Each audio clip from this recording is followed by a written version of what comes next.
Hello everybody and welcome to the Pixelogic ZBrush channel. I am Follygon and tonight we are going to be sculpting something new, something from scratch. Not every time I jump on here on the Pixelogic channel, but a majority of the time when I jump on here, I'm already in the middle of a project, so I thought it would be cool to start something from the very beginning.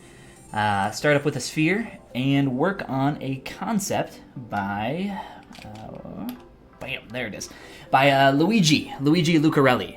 You can check out Luigi's work on ArtStation or on Instagram. I think his username on Instagram is at Hello Luigi. But if you just Google Luigi Lucarelli or Hello Luigi, you should be able to find him pretty easily. But that's what we're going to be doing tonight. Just kind of chilling out, hang out, maybe ask some questions if you guys got any. And other than that, click follow here on the Pixelogic channel. And if you guys want to check out more of my stuff, make sure my little banner's up there at the top. You can find me at, you can just Google Follygon or follow the, type in the link up there. Other than that, I also have gumroad.com/Follygon where you can check out some of my stuff that I put a lot more work into. I have some courses on here. I also have some base meshes, brushes, materials, my UI, which is kind of new since a lot of people have been asking for that. But yeah, check it all out, and I think we can go ahead and get started. Jesus, man. I just grabbed some tea, and like, my throat is dying, and I need this, and apparently my brain is dying too. But shout something out in chat. Let me know that you can hear me.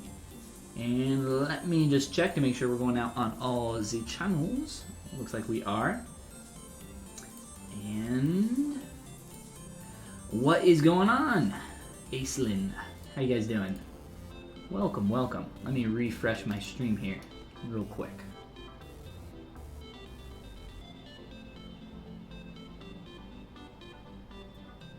Awesome.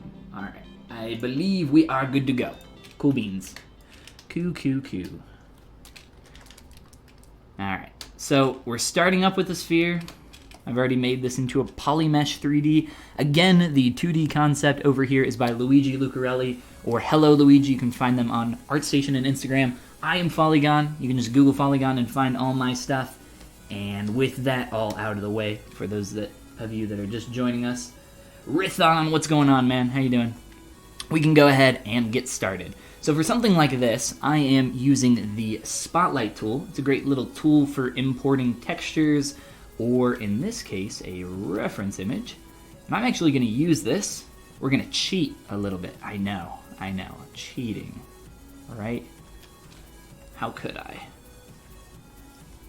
I have no shame. We're going to make this easier on ourselves. And I'm going to start by just shrinking down our shape and fitting the major proportions here of the head. What I'll also do is come up into my movie timeline and click on show.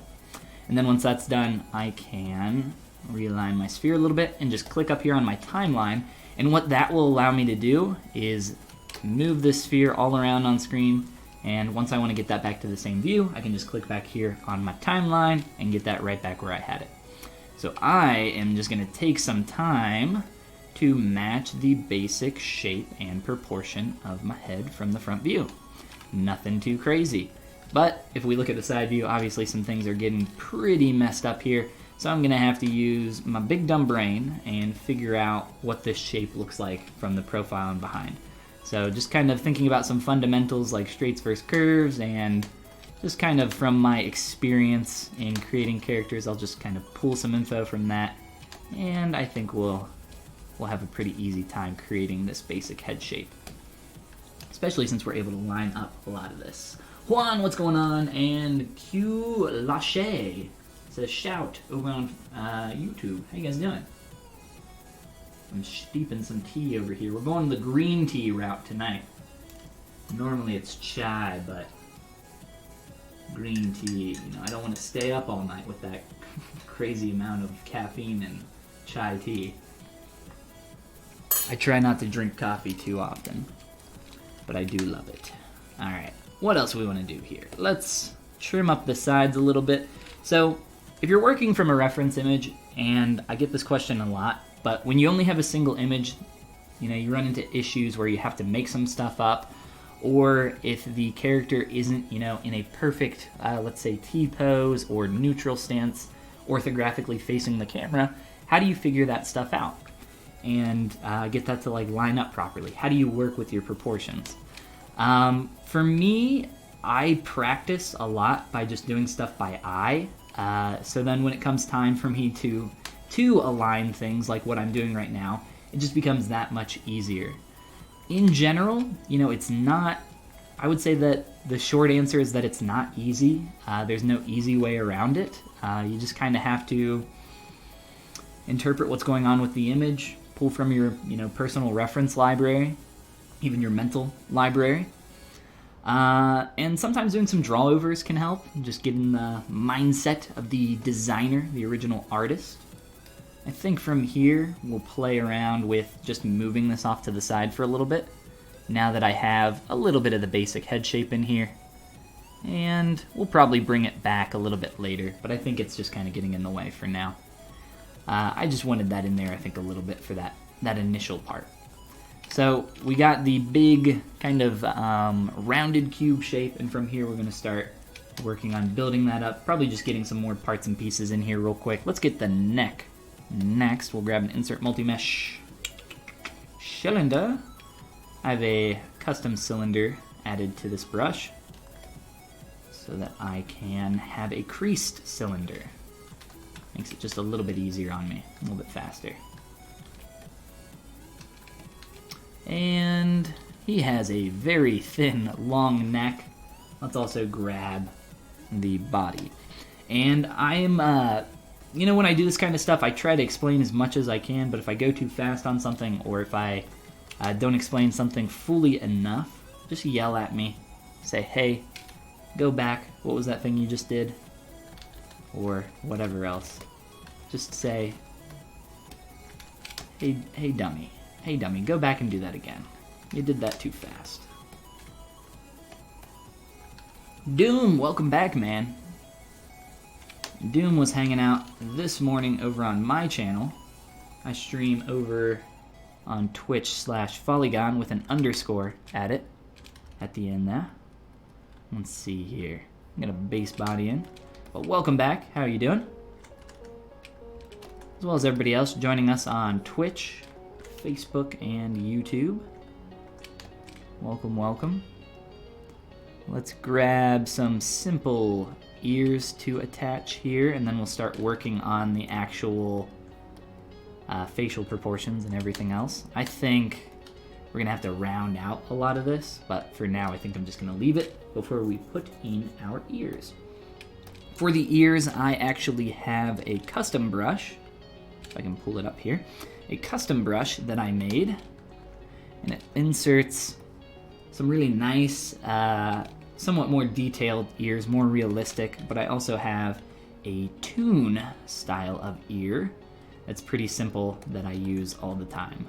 So we'll grab those toon ears, and they're not quite the shape that we want, but they at least give us a really good jumping off point. So that's what's really important here, just having a little bit of a base. So I can start going a little bit faster here on these ears. We can get to that final result a little bit more quickly. Next, I say we just put in some base, just some basic shapes to help block out where we want our eyes, our nose, and maybe just kind of go back to align a couple things here. So we'll grab this again, and I will use the same timeline key, or actually, you know what? No, we won't, because the body will not be, I don't think it'll be in the proper place. We'll see. Let's turn back the opacity here and just rescale that up.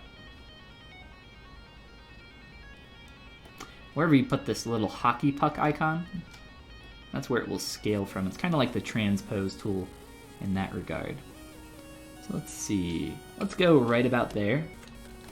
I will slide my body up. So this is one of those situations where the character isn't, facing perfectly in this like neutral kind of pose here. He's not facing the camera orthographically.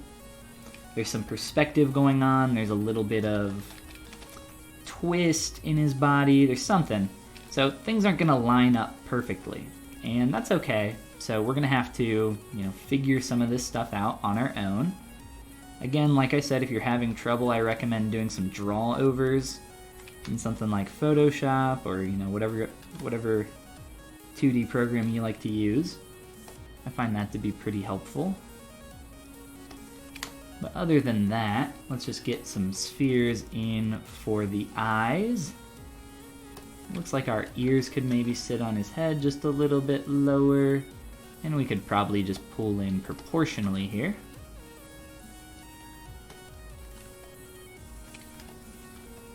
When I am typically creating my characters during this early stage, I really like to focus on just getting all the parts and pieces in, and not really focusing on proportions at least too much in the beginning, because that's going to be able to change throughout the entire sculpt. But once you get all that stuff in there, it's just a lot easier, I think, to be able to find your proportions, because then you have more stuff to reference against each other.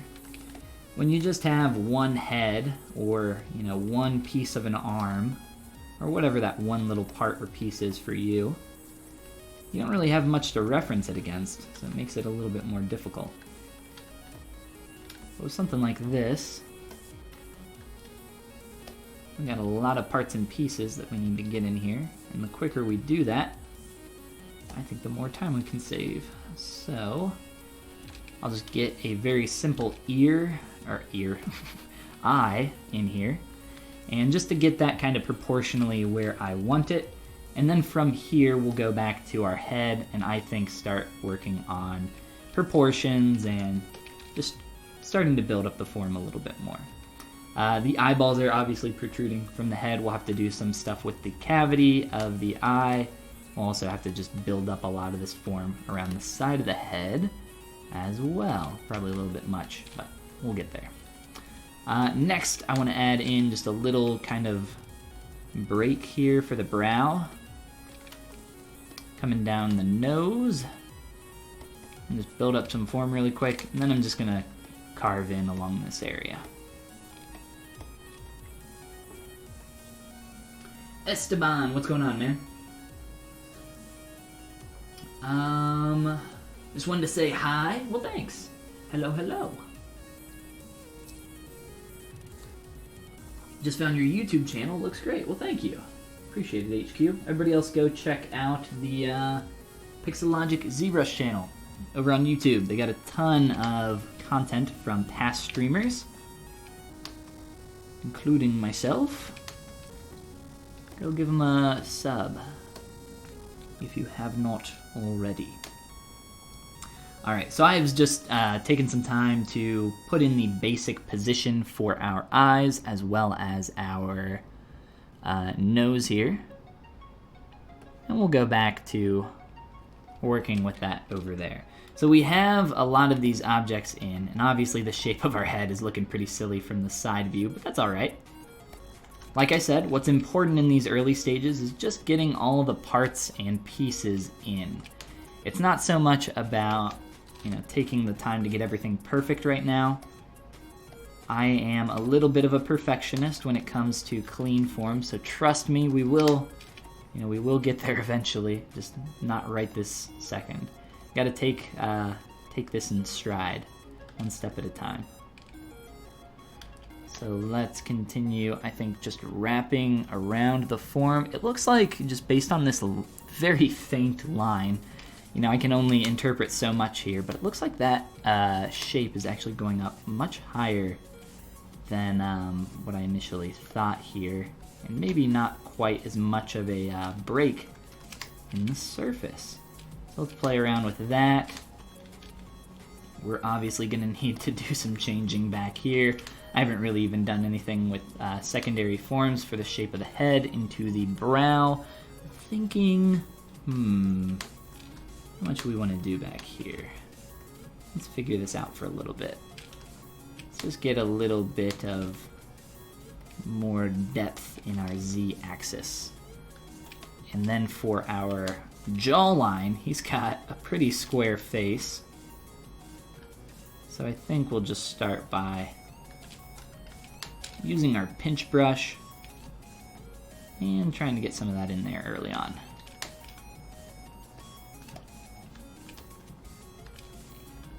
He's got a pretty bulbous nose as well, so we'll have to work on that.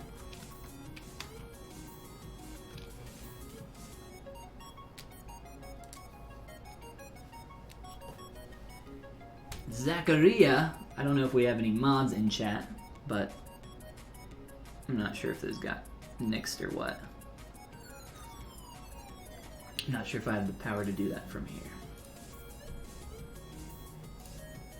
I do! Goodbye, Zacharia.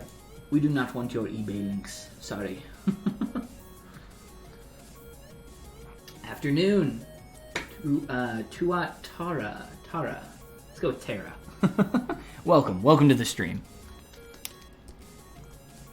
Alright.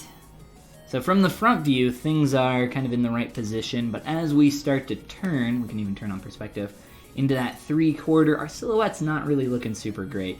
And then from the profile, even less so. So we are 3D artists, right? We gotta make it look good from every angle. I know, it sucks, but that's just how it's just how it works.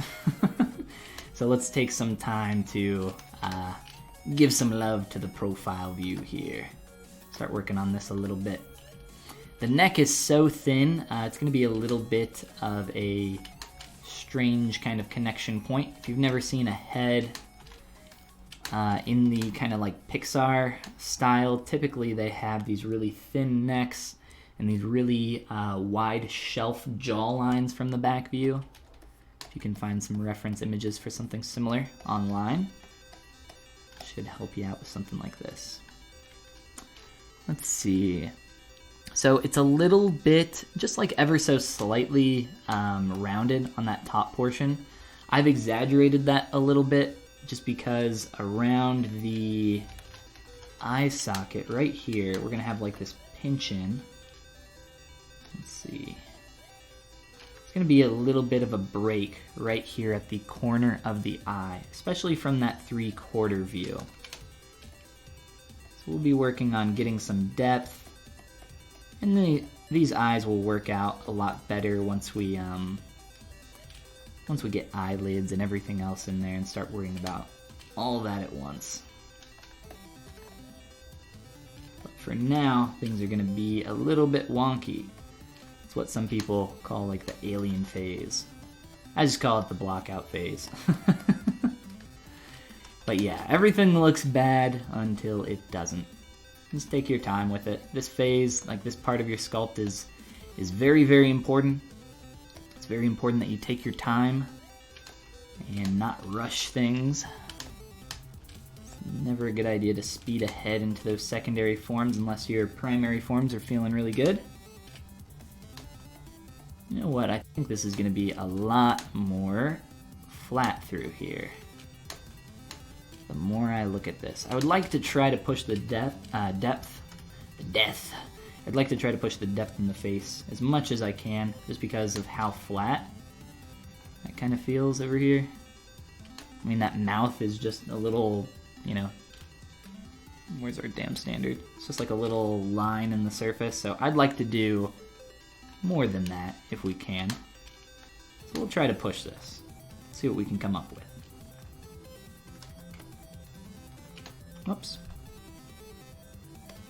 What do I want here? I want to cut. Try to get a little bit of a separation here. Sculpting stylized characters is a pain in the ass to you, no fears. Well, it's definitely not easy, that's for sure. What's going on, Ramses? It's been a while. How you doing?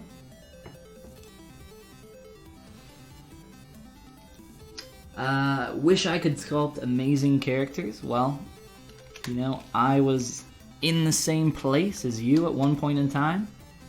Everybody starts from the same place. 0. Actually, I think a really cool video. I say this because I made it, but that's not the only reason I say it. I do genuinely just think it's a good idea to look back on your work. And let me see here if I can scrub through to find the beginning of this. So I did a stream recently where I went back through the past 5 years of my work.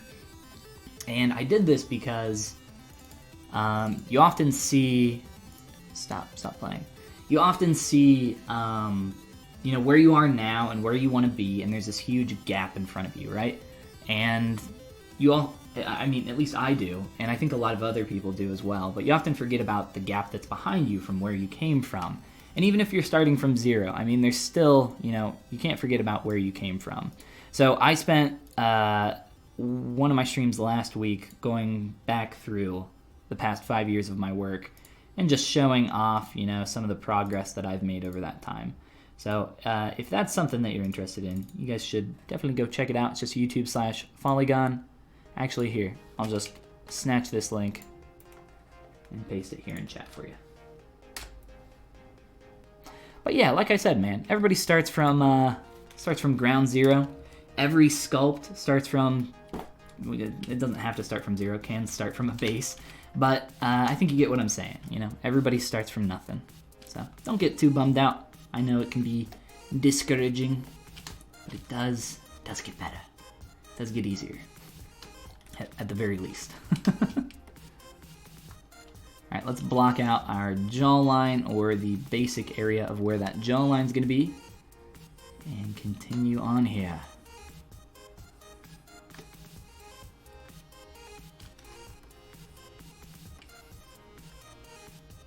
Alright. I am seeing a much more kind of squared off shape down here.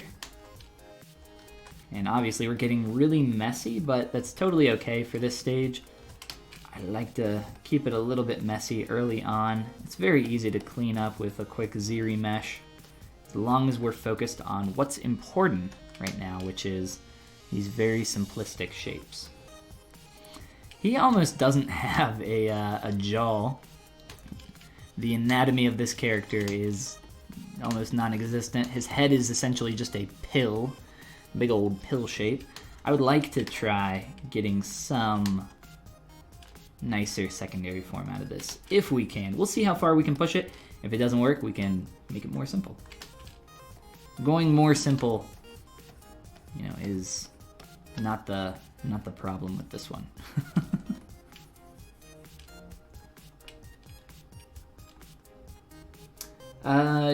Tara says, I keep telling myself, don't compare your level 1 with someone else's level 100. Yeah, that's a good way to think about it, I think. Think.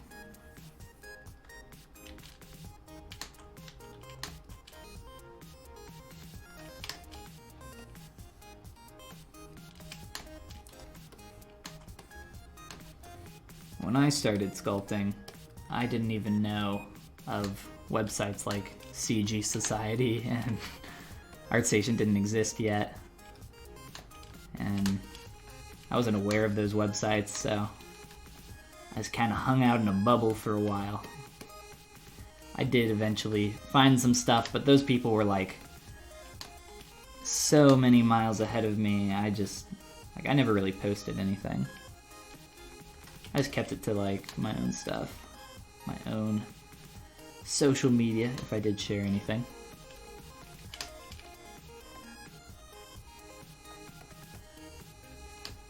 Not to say that you should do the same. I was just blissfully, like I said, in my own bubble. Ignorance was bliss. Now I know about the great big scary world of 3D. Oh, whoops, wrong way.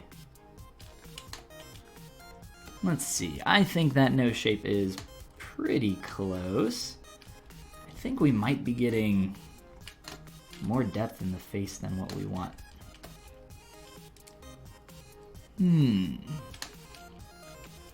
Like I said, simplicity is not the issue, because it's really easy for me to like knock back some of this form and say, hey, let's go more simple.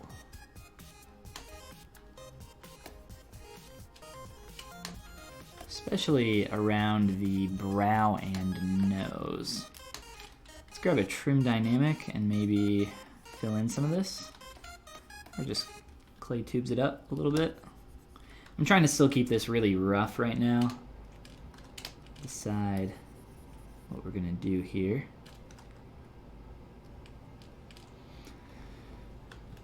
Let's see. I say we clean up our head next, after we put in some nostrils. Nostrils should be really easy. I'm just gonna use, let's see, let's do a mask this time, I think. So we can be a little bit more intentional with the shape. I'm gonna up my Dynamesh resolution, just because the polys are so stretched here.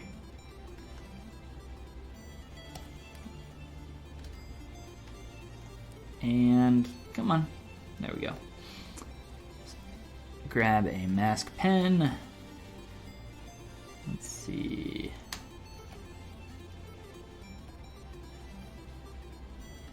We'll just do a really basic shape here. And then slide that up.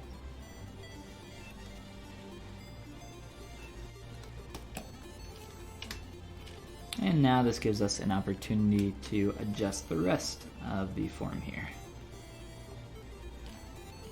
From the profile, oh no, what happened? Oh, that's no good. Huh. Oh my. Something's very, very wrong. All right, let's kill this and try again. Yeah, let me try closing ZBrush. Well, that was fun. This kind of froze on me. That actually happened to me maybe like a week ago, the same little error. I'm not sure what happened. I did get a quick save, I think, right before that happened, right before that error, so we should be okay. So we'll go in the Lightbox quick save.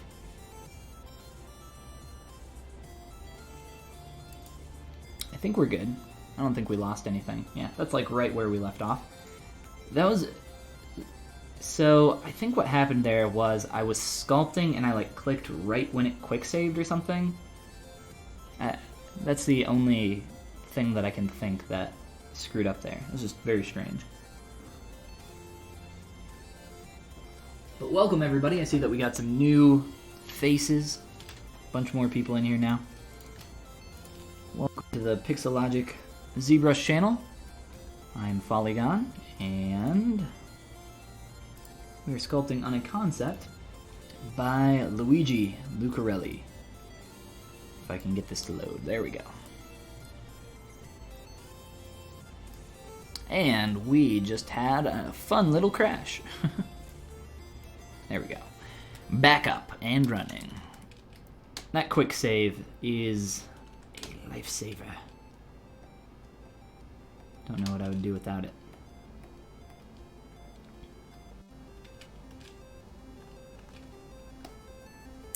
Alright, so I am going to, like I said, do a little bit of cleanup on our mesh here. So as we're working on this more and more, things are just getting a little bit messy. And there are lots of ways that you can go about cleaning up your surface, but I think for the most part we're still in such an early phase that it would be a waste of time to sculpturally sit here and, you know, plane out or fix too much of this. So what I'm going to do instead is just run a low resolution Z-remesh. So to do that, we're just going to come down here, do like a 1K remesh. Give that a second to think, and possibly do a projection. I have a feeling it won't be necessary though. We'll see. We'll see what it looks like.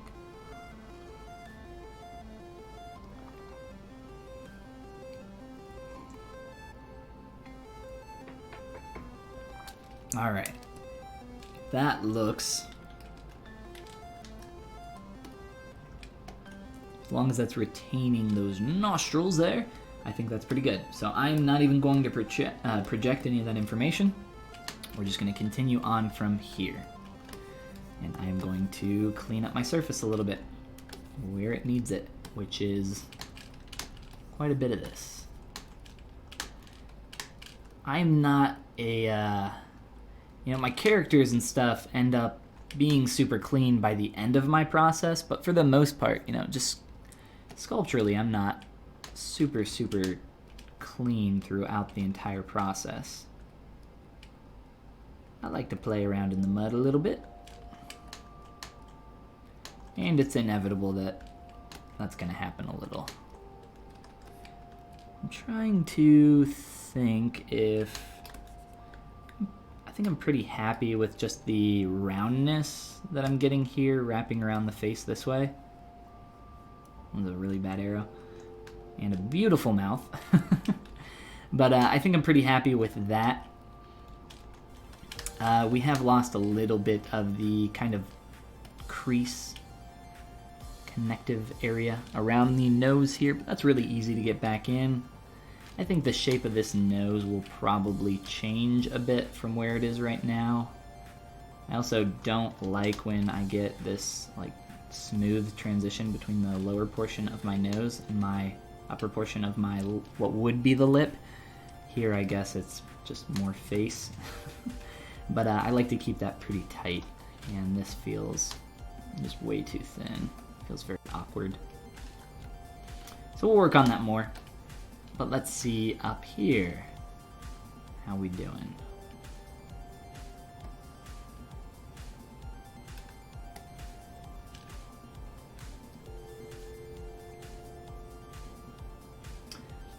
Slive asks, why did you use ZRemesher and what does projection do? So I used ZRemesher, if you didn't see the geometry before. Let's scroll on back here. So I use ZRemesher on this piece of geometry because this is currently at a little under 500,000 polys. And I'm just working in Dynamesh right now, working on the most basic shape of the head, and starting to slowly move into secondary forms with the nose and eyes. We got the ears on there and some other stuff with the jawline. But you can tell that the surface is pretty dirty. So what I did was I ran a low value ZRemesh, which is in Tool Geometry ZRemesh. I set it to about 1K polys, which it's mirrored, so it's a little closer to 2. And I did this so that it lowered my poly count. And what happens right now, because of that lower poly count, it's only retaining the most basic shapes. So from there, I can start cleaning up the geometry more and more. And after a little bit of, cleanup and polish, we get it back to where we want. Projection is the ability to take one piece of geometry, and project the form or color of another piece of geometry onto that. So you project B onto A. And a lot of the time it's used for doing a retopo and then projecting high resolution detail onto a low resolution mesh. There's not anything that I wanted to keep or project from my higher res mesh onto this, just because it's so very simple, and again, we're focusing on the really primary forms here. That's what's most important right now. So we did not do a projection, but hopefully that makes sense. Hopefully I described that in a way that makes sense. Let me know. Let's get some eyebrows in here. That nose is, it goes from narrow to like round really quick. And in our sculpt, that's not really the case. Our sculpt like gradually fades out a bit more. So we'll have to work on that. Let's get some eyebrows in here.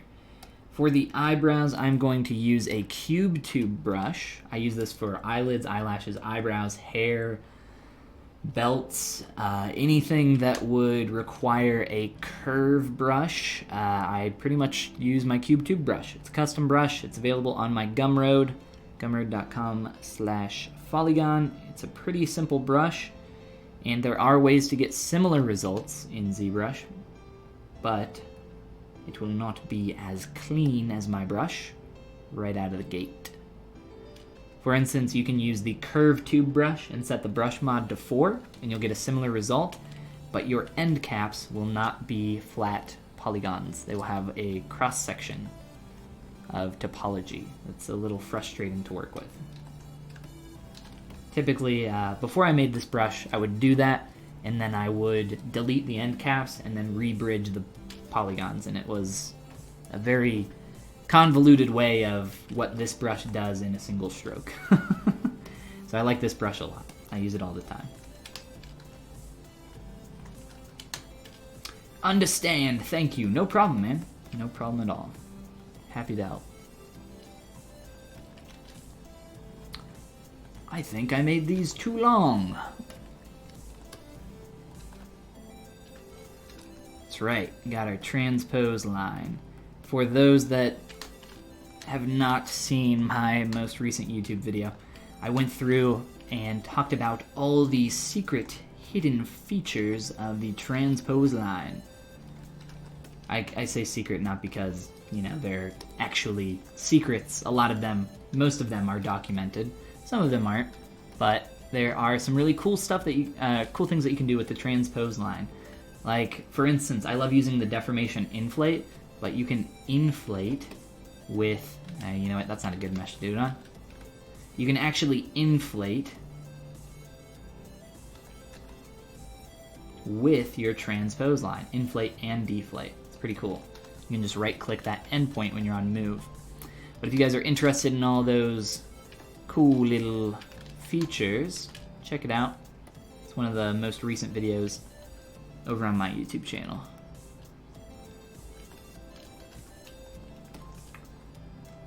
Louie, what's going on, man? How are you doing? Welcome, welcome. Normal says, if you're making a sculpt based on someone else's concept, what's the standard protocol? Do you have to ask them for permission? Depends what you're doing with the sculpt. If you're just making it for yourself and it's just personal work, absolutely not. You do not have to ask for permission, but I would say it's the nice thing to do.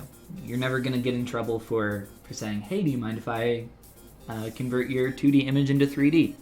I don't think anybody, I've never met anybody other than for, you know, some kind of project that they had in the works that they didn't want their work represented in a different light. So that's like the only instance that I've ever experienced someone saying, no, don't do that. Noah says, how is everything? Everything's great, man. Thank you for asking. Used your method. Worked good. Thank you. Worked go. I think you mean worked good. On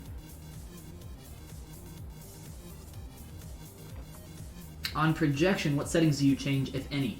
None. Typically none. Just right out of the box. The only thing I do is a projection on each subdivision level. So I'll subdivide once, then project, subdivide, project, subdivide, project, subdivide, project, subdivide, project, etc., etc., etc. Let's use that cool feature that I just mentioned about the inflation. Boom. I should use that more.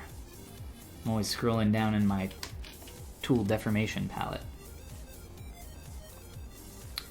Our eyes are tall, so I could physically make those taller and stretch them. I like to keep my eyeballs round if I can, so that might just involve making the eyelids a little bit more pinched, I guess, on the sides. I'm not sure if that would be the right word. A little bit tighter on the horizontal axis. We'll see how that goes.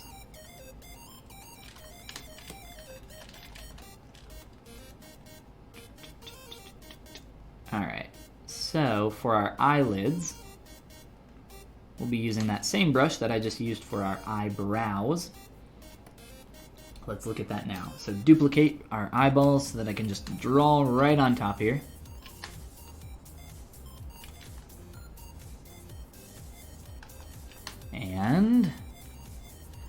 These things need to be big, nice and wide.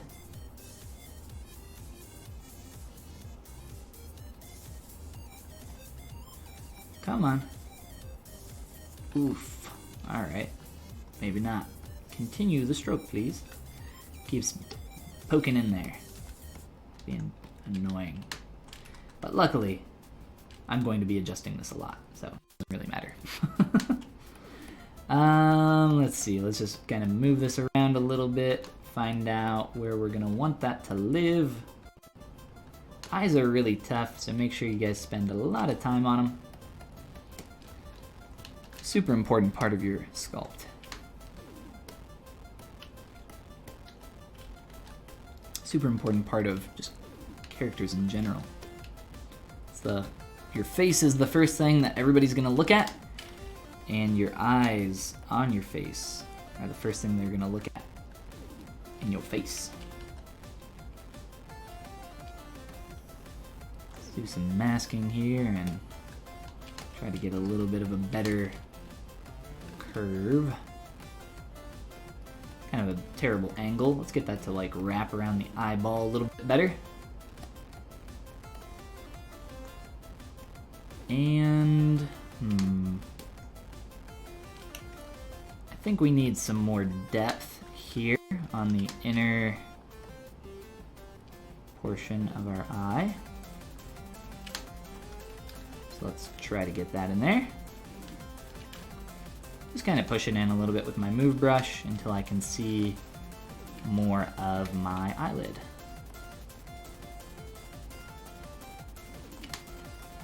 I think we have an appropriate amount of depth on the outside though. Let me just push in here a little bit more.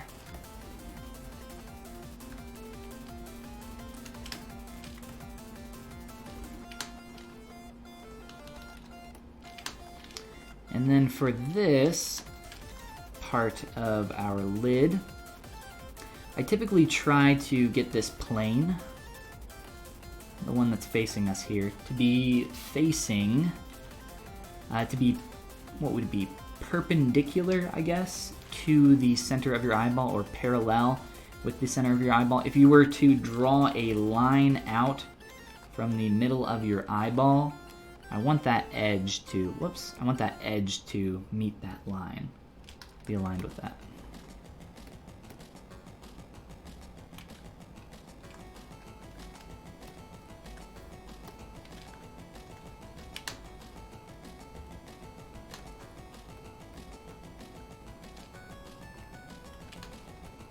And this just has way too many edge loops. Like, it's just hard to manipulate. So we're gonna delete some where they are unnecessary. Let's see.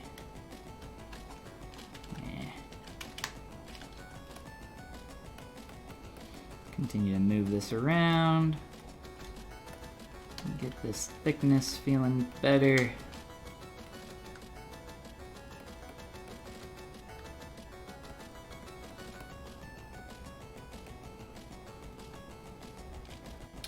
Taco Knot, what's going on, man? Yeah, it's me again. How are you doing? Taco was hanging out on my stream earlier today.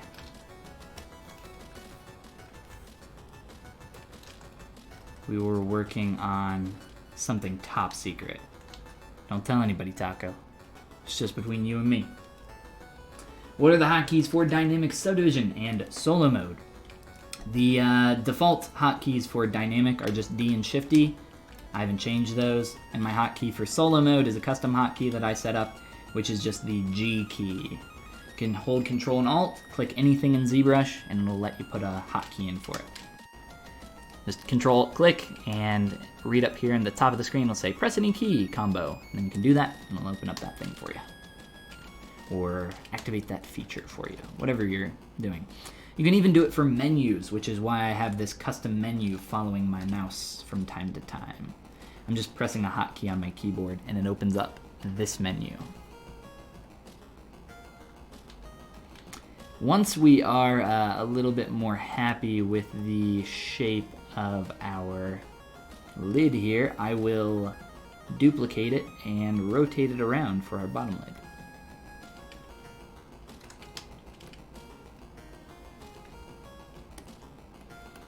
But I think we just need to be a little bit more clean and concise with this curve. And maybe, just because a lot of the face is getting in the way right now, really hard for me to see, so I am going to turn all that off.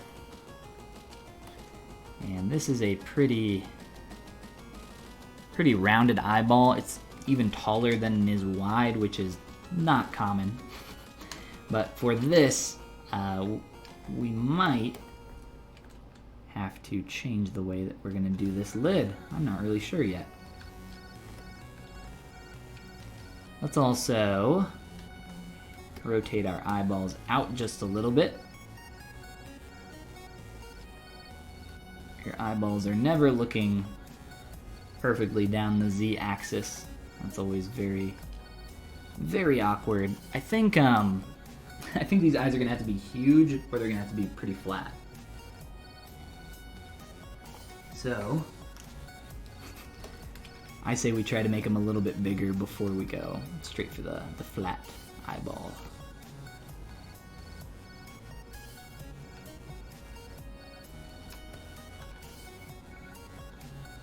Maybe a little bit of stretching.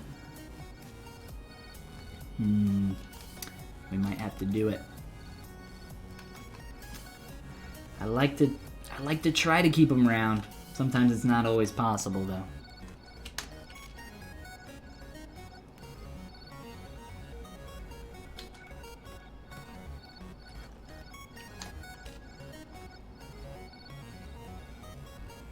Alright, let's get our bottom eyelid in there, so I'll just duplicate what I have now. And this will be the real deciding factor for us once we start working on this one. I'll just mirror that over to the other side, or rotate it around and move it over to the other side, just because it tends to fit the other eye from this angle a little bit better. Oops. And let's continue to work on that shape. And this guy, he needs a little mouth. He's feeling a little lonely down here. Alright, you know what? He doesn't have to be...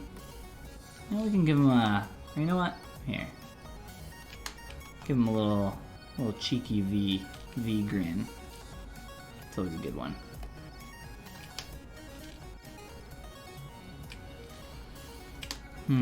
So I think the eyes will have to stretch. I think in their current state, using a round eyeball just isn't gonna work. So let's grab this eye and just give it a stretch. We'll do this now while we still can. Speaking of eyes, I am going to turn off my eyelids while I do this.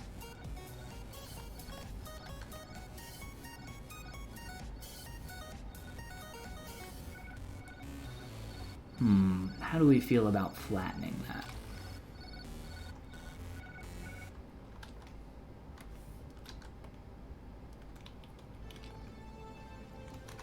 I think we can make that work.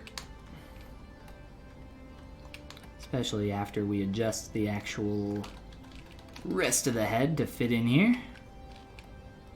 Make sure there's enough room for our lid. Pretty tall here for the eyeball.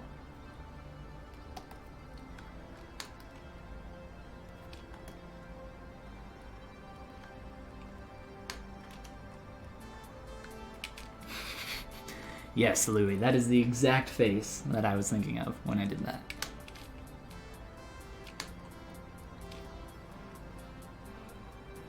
Ooh, Taco. That's an even better one. I applaud your emoticon skills, guys.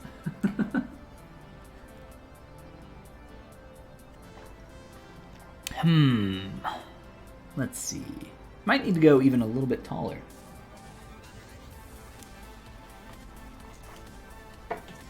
I'll save Save my last swig there on the tea. Let's take a look-see.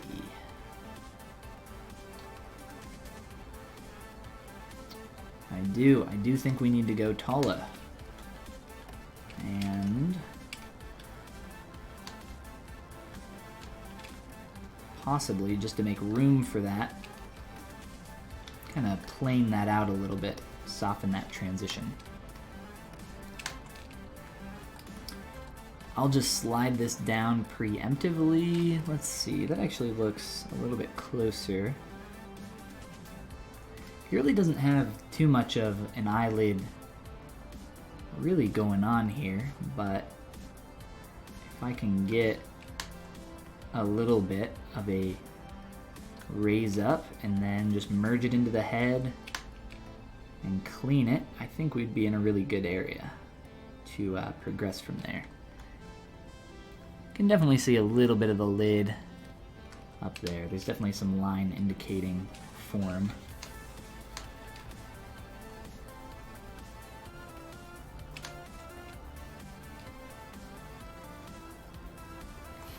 And stupid mouth. All right, let's grab our image one more time here. Turn down our opacity like we did earlier. If I can grab the correct slider. And we'll just scale this back up and position this about where we had it earlier. All right. So, let's see here.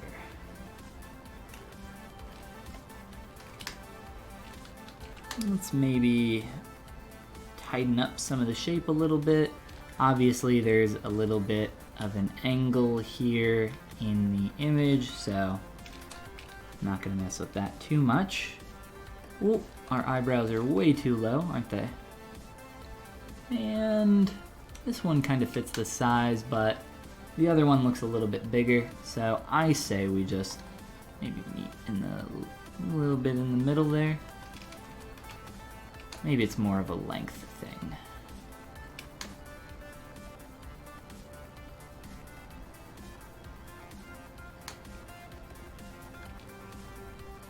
So get those a little bit more where they need to be, and then we need to move our eyes up.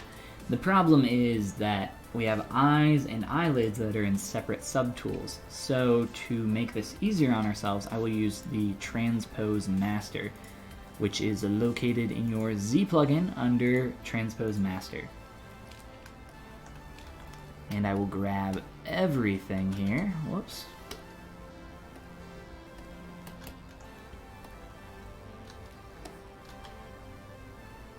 And just slide it all up together. And I'm just using the eye on the right side, just because, again, that tilt in the head is making that impossible for me to symmetrically get that lined up perfectly.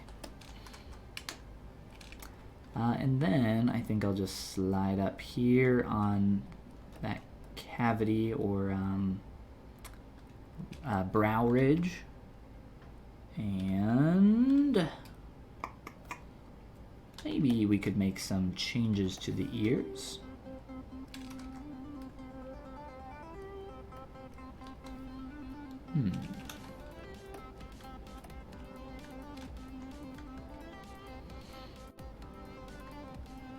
I think, if anything, rotate them out more and then make them a little bit shorter. What say you? It's Follygon, that's right. What's going on?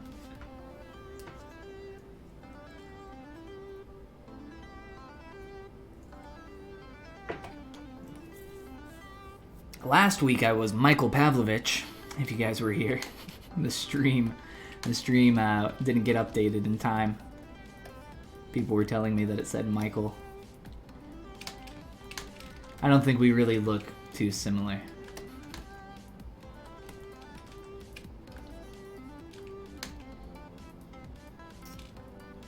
Rotation was freaking out there. That wasn't very fun.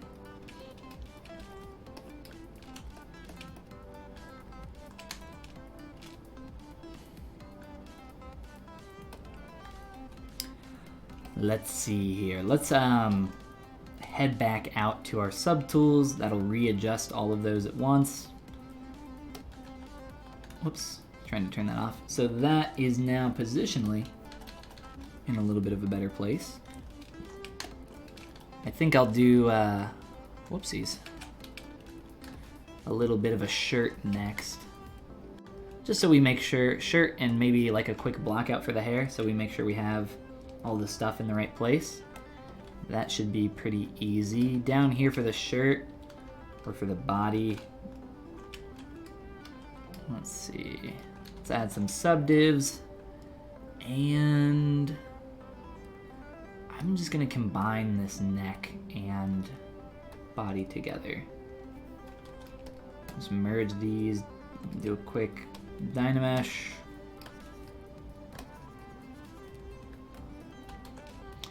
And realign that, let's see, and we'll just do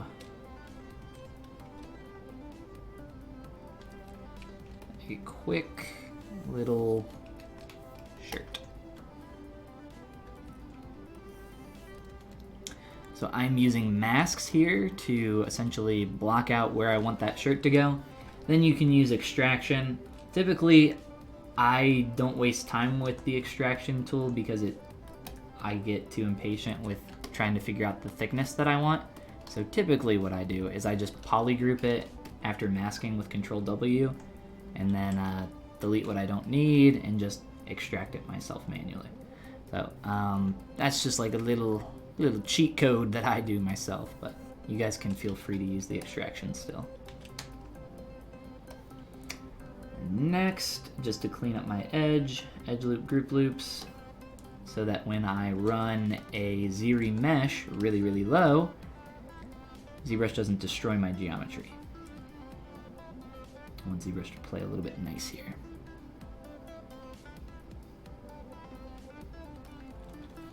And it did a decent job. I will take that.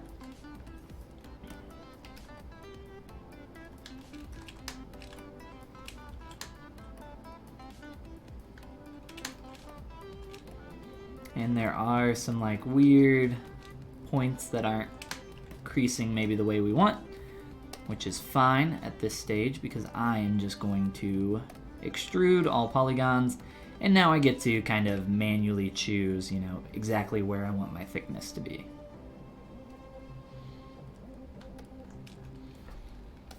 This Z-remesh really didn't do very good. I'm gonna retry on this now that I have that set up the way that it is. I can Z-remesh with keep groups on, and hopefully, whoops, maybe not. Let's do one more crease. Don't worry, I will make ZBrush do a good job. I know what ZBrush likes. I can fix it.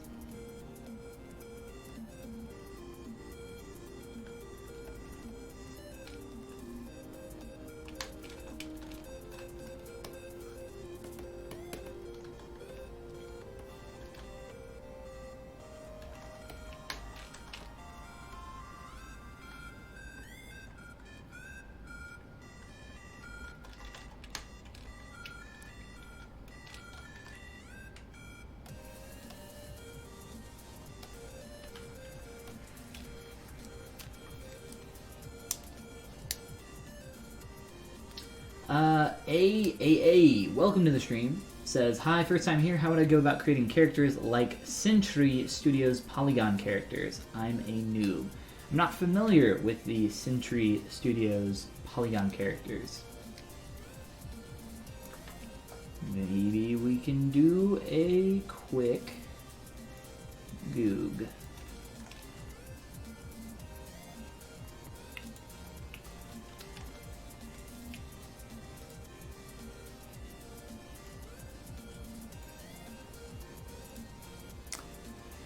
Polygon Adventure Pack. I've never heard of this.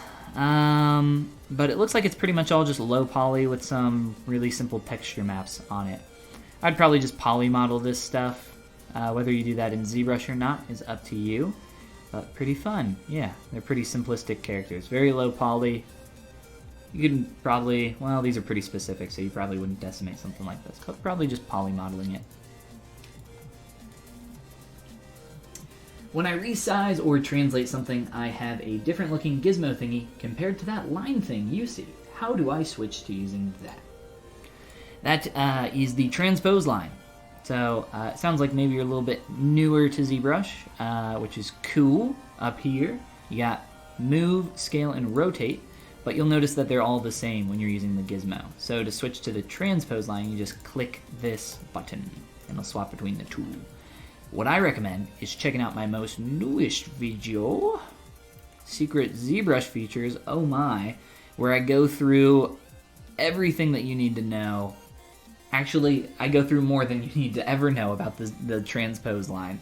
The transpose line has a lot of crazy secret features.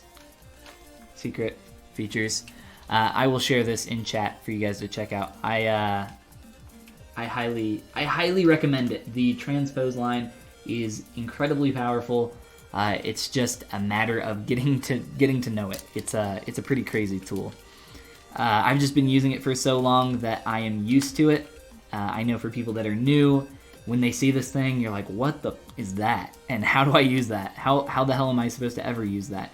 I've just been using it for so long I don't even think about it anymore. But check it out. I think that'll help you quite a bit in your ZBrush adventures.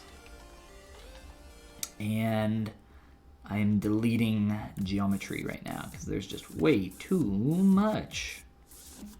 I didn't need it to interpret this many edge loops. And crease. I thought there was a crease polygroups button. Oh, there it is.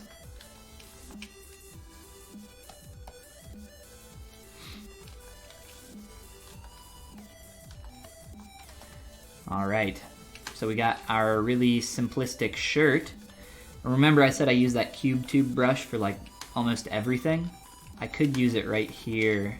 Oops. I could use it right here to create this like extra seamed area around the top of the shirt. I actually just might. Or I could extrude that. I guess either would be applicable, but this geometry isn't incredibly clean, so I think I will use that cube tube brush. So what I'm gonna do here is just take my cube tube brush and draw out my line or my geometry. It's not doing a super hot job, is it?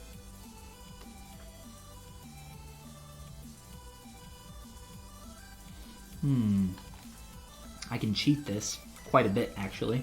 So there are some really cool things that you can do with curve brushes, if you don't know. One of those things is that if you have open geometry like this, you can click and drag a curve brush, hold the shift key, and it will go all the way around. Amazing, right? That's a really easy and quick way to do that. This works on anywhere where you have an open face. You can actually use this to, you know, if you're trying to get something around a wrist for a strap or something like that. You could temporarily cut the wrist and then do something like what I just did here. My brush, because it's a tri-parts welded brush, it actually doesn't seam back up in the middle, so that's why I wasn't going to do it this way, but this should work. Let's see. I want this, I'm grabbing the wrong slider. I'm trying to make it smaller but thicker. Just like that.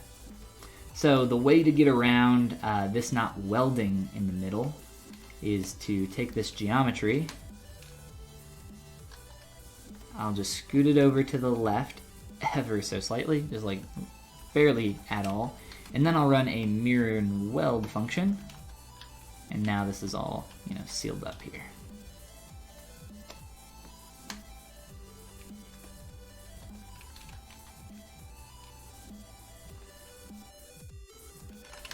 And let's get this flush with the bod. Same for the actual shirt, I guess. I probably should have aligned the shirt first and then added this on top, right? But that's okay. Just a little bit of nudging of some polygons. Nothing too crazy. Come on back.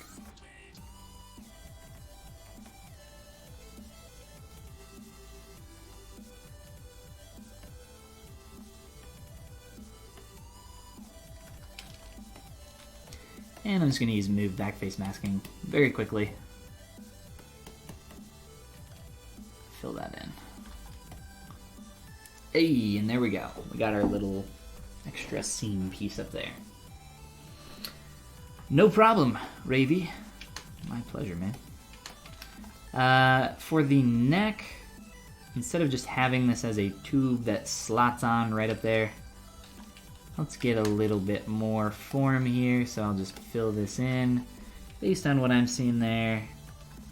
Obviously, you know, in realism, there's a lot more connecting in the back here higher up. You get a little bit of an angle if you look at the profile view, just because of where the traps connect up to the neck a little bit. Slap on there. Holding tight. So I can see like a little bit of a line coming through here, so that can maybe represent that, and I might be able to get that in there a little bit more. I take everything I can get when I'm working on something so simple. So to do that effect, I actually have a sculpt where I did this recently. Well, bam, this dude right here. So I've kind of pinched in a little bit around this area. So I'm going to do almost the exact same thing. That's just my art station, by the way. If you guys want to check out some more, there is a link below. Or actually, no, there is not. I lied. Sorry. There's a link below on my channel, artstation.com/Follygon for that. But we're just going to pinch in a little bit here and get a little bit of a better separation. Transitioning between the neck and the rest of that body. Aries Lopez, what's going on, man? How are you doing? The Roman god of war? Which one is? I believe Aries is Roman. Is that correct? Or is Aries Greek? It's been a while since I've read Percy Jackson, okay? Alright. Getting a little bit just messy in general throughout here, but let's leave that for now. Get back up to our head and plop some hair up here, because that's something we need to do. Let's grab our head and duplicate it, just so I have something to insert the geometry on. There are a lot of ways to go about blocking out hair and creating these crazy shapes. I would probably spend some time really cleaning up some geo, doing something really simple, something with like a cube tube brush, or probably more than likely for this, probably the curved tube, just so I can get something a little bit more round. But to at least start, I think what I'm going to do is get a little bit of a just top portion of the hair here. Let's see.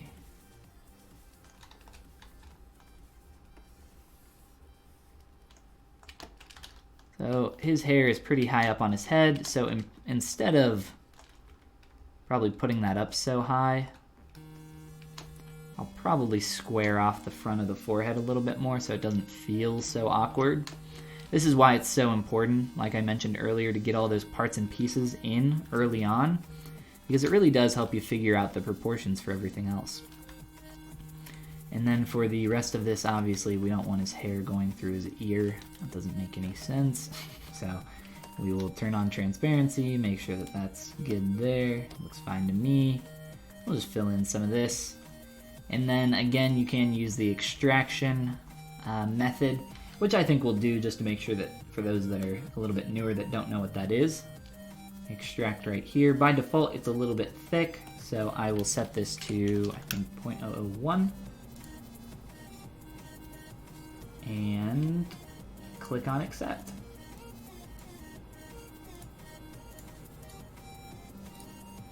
And this is pretty pretty thin, but you know what's really easy to fix that is that little trick that we looked at earlier with inflating. Hey. And this is obviously super messy, but that's how everything starts off, super messy. And you just take some time to clean it up. Really focus on those basic shapes. This is all over the place. So, to make this a little bit easier on us, let's run that Z mesh really low again. Do the same thing that we did on our face, as well as that shirt. I do this a lot.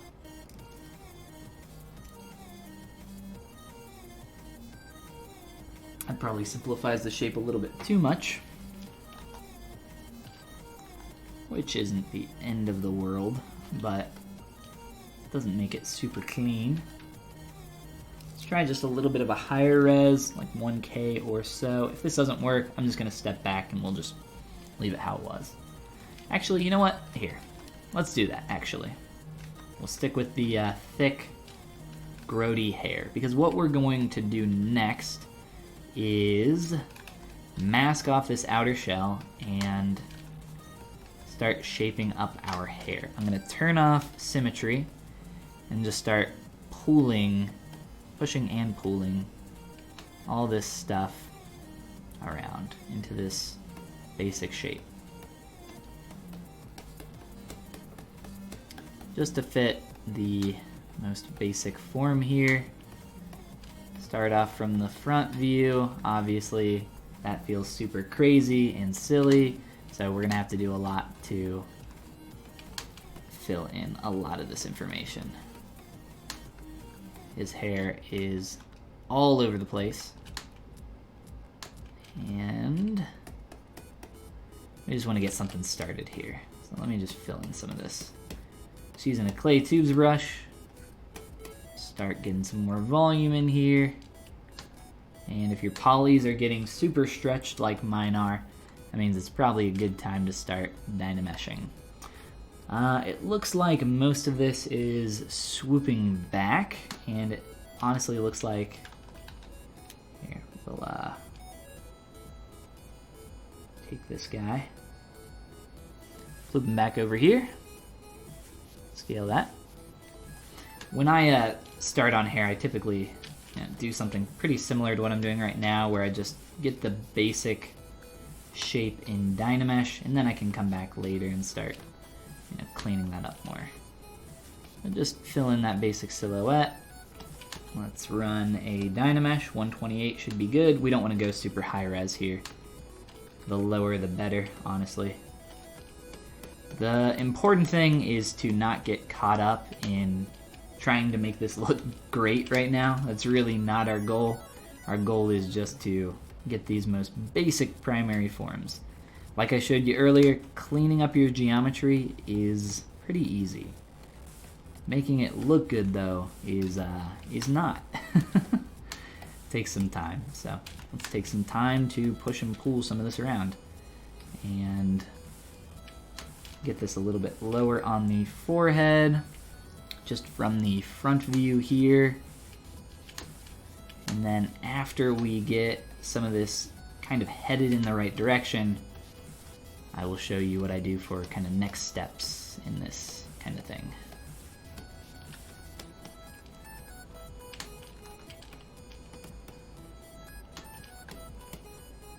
So from here, what I'll do is I'll take my mask lasso tool, which is a nice, just quick masking brush, and I'm going to split this into some of the main segments that I see. So I see one kind of main segment wrapping down and around here. So I'll just mask that off and then press Control W, and that will polygroup that. And then I will grab that, Control Shift click it, and split it off. And then the next one here, this is kind of all like one or two separate segments, so maybe we can do two separate ones here. That's probably fine. Do the same thing, split that off. Do the same thing over here, and we'll just try to do this quick. I don't think we're gonna have enough time tonight to sculpt up this entire hair, but we'll be able to have a good kind of start here for the process so you guys can see what's going on.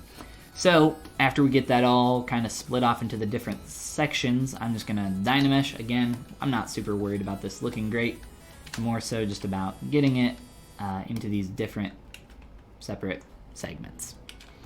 From there, then I can start really cleaning up and thinking more about the directionality. This main swoop seems to be coming out from the top and then swooping back. I don't know if it's really coming forward too much, but I don't think it would hurt to have that in there. So just kind of soloing that and thinking about that swoop back, that main curve, and how we can shape that up.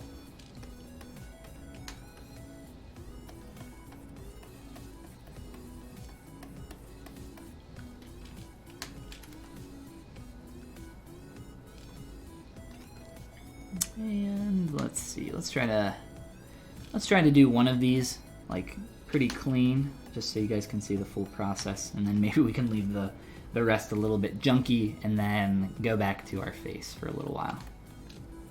So I think I will, let's make a group here for our hair so I can toggle that all off except for the one that I'm working on. And then we'll just work on this one segment. If you guys have seen processes for working on fiber mesh hair, it's kind of similar, I guess, if you think about it in the way of like polygroups and kind of sectioning off the hair into segments, but I start with one really big shape, just keep it really rough, try to fill in the major forms, just like you would block out really anything else. And then from there, it's just a matter of taking the time to really clean up and split off those segments, get something nice and clean, and then continue on from there. What's so important to me during this phase, though, this early phase of blockout, is the silhouette. So I'm really looking at this curve here, how it's just one clean swoop of an angle all the way down through here. So we got one line, just curving all the way down, and then on the other side, it's a little bit more, let's see, a little bit more of an S curve. It starts off a little bit tight, and then a little bit more gradual and flat. And that's just from the front, right? We have to interpret the rest of this as well and get this all looking good. So let's try to do that a little bit here. I think I'll probably let's do a quick little test here.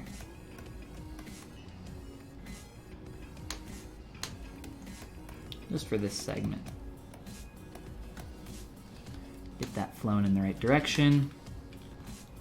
I like to use a pinch brush to help define some of my plane breaks.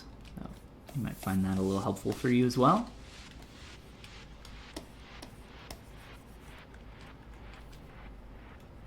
And after a little bit of tweaking, we can do exactly what we did on the rest of our geometry, which is remesh it down pretty low, so we can get something that's a little bit easier to work with.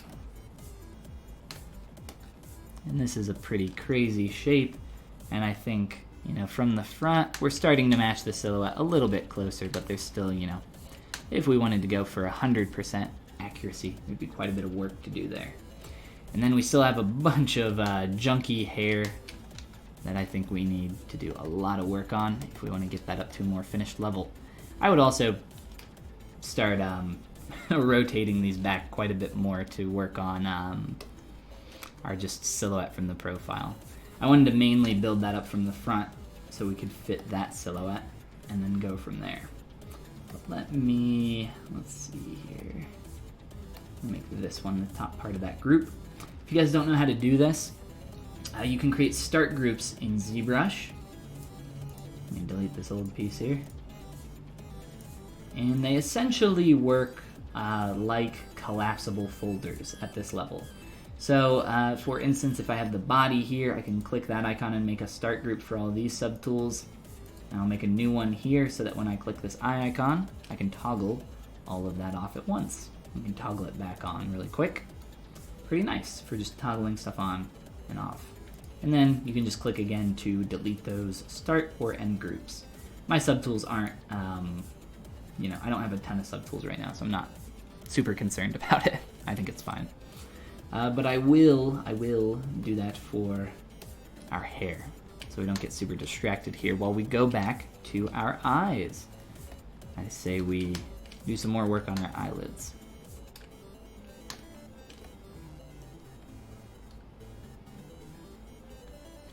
We definitely have the kind of taller aspect going on a lot better right now, so that's good.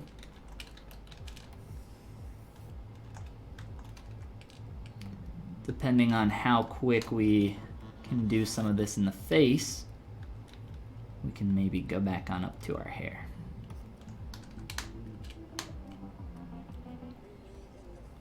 But I'm glad that we were able to start something new tonight.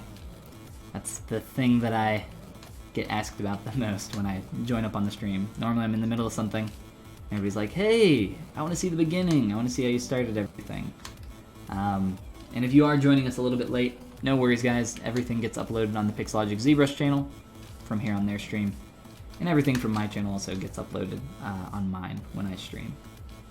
If you do jump in a little bit late, check out the YouTube channel for all the recorded VODs.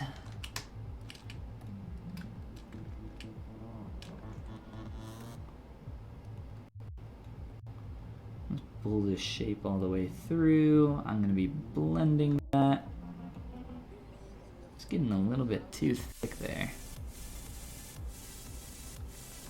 At this stage, I would probably consider merging my eyelashes into the head. Eyelids, sorry. Let's get this all organized a little bit better. We kind of lost track of things. We got our head, eyes, a bunch of junk hair, ears, brows. There we go.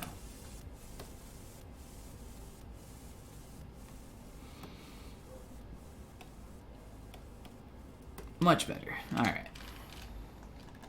Let's do a pass on some of these other objects, make sure we're getting up to a good level here with our ears. We obviously need some more form pulled out for our little tragus. It's that little bump on your ear right in front of your ear canal.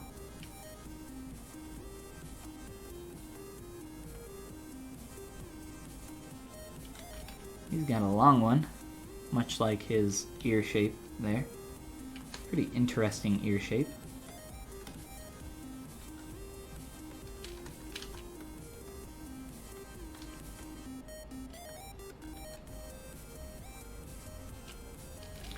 Didn't know about the folder thing? Yeah, it's pretty cool, isn't it?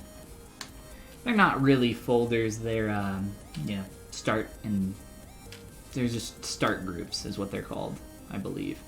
And then you can click this auto collapse button, and that will actually collapse your groups as well, which is pretty sweet. I use that when I have a list of like 30, 40, 50 plus subtools.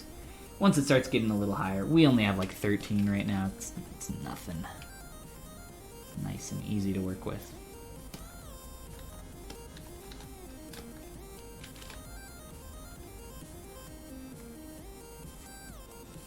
You know what? I actually like that shape over there a lot more.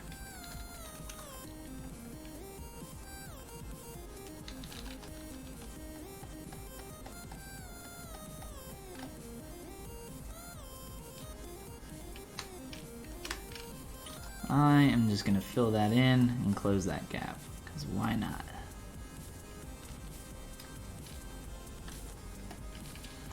It's not anatomically correct, but do I care? No, I don't. I think much closer. I actually just like that ear over there quite a bit more. It's a little bit more shapely.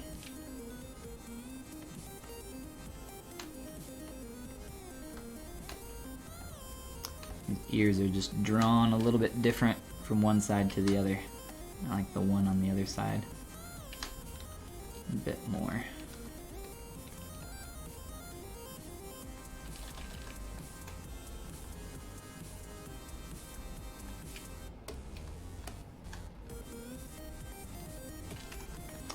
All right. Now, good old Beanhead here has a very simplistic head shape that I tried to make a little bit more 3D. And I think that's fine, but I think in the jaw shape, I don't really know if it's super worth having a lot of that in there. Sorry, little V-mouth. We're gonna have to get rid of you for a moment while I look at the surface here.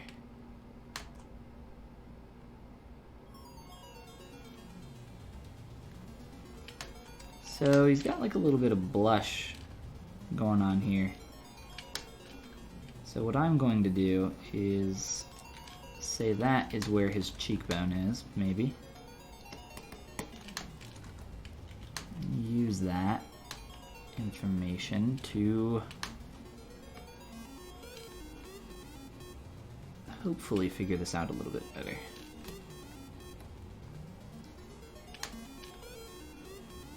Maybe get a little bit more thin around here, around the eye. And if we can, whoops.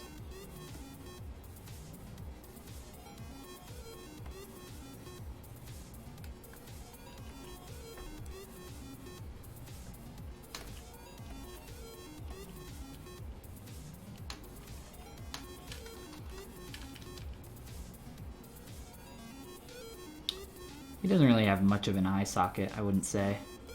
It's pretty much flat from what I can tell from the concept, but I'm trying to push the 3D aspect of that a little bit harder.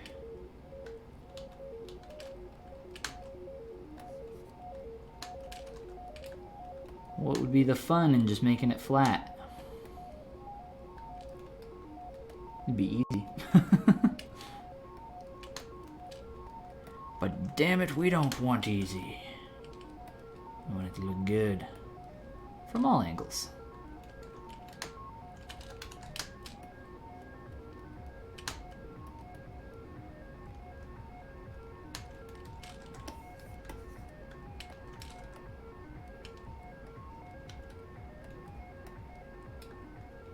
That includes the back.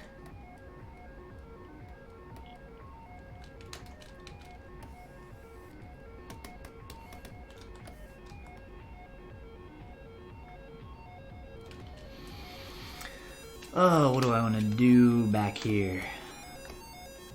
Our neck is so thin. Normally, the neck fills in a lot of the information back behind the jawline, and a lot of that blends into the neck, but our neck is so tiny and small. Not really the case here. Whoops.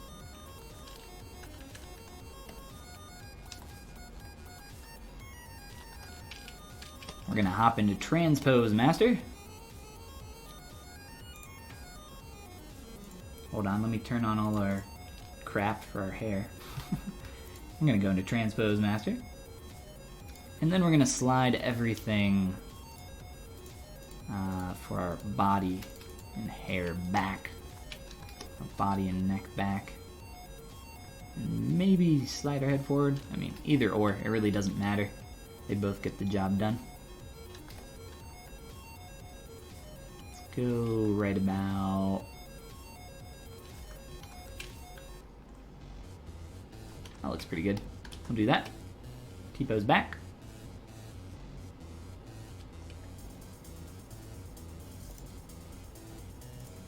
And I pretty much always delete my T-pose meshes unless I'm going to reuse them. Just because I don't have much of a purpose for saving them. And they just clog up your file with extra data.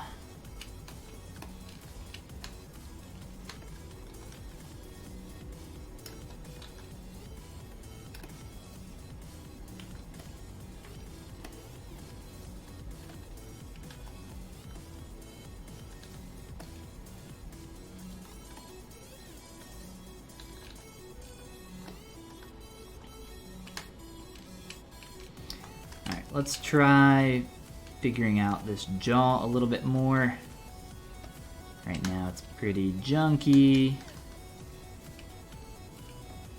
and doesn't super exist in the 2D, so we're gonna have to make some stuff up. It's okay, that's always fun, right?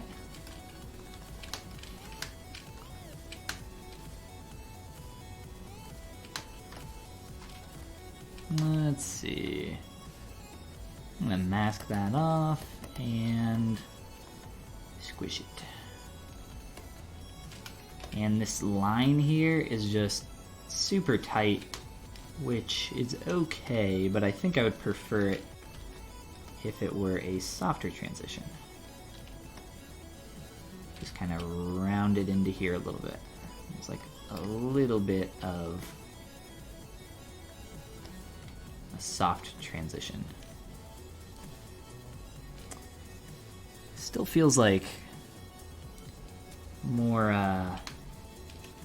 around here towards these bottom corners.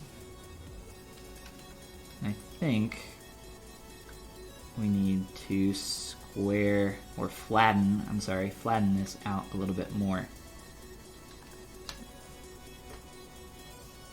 Yeah, I think so.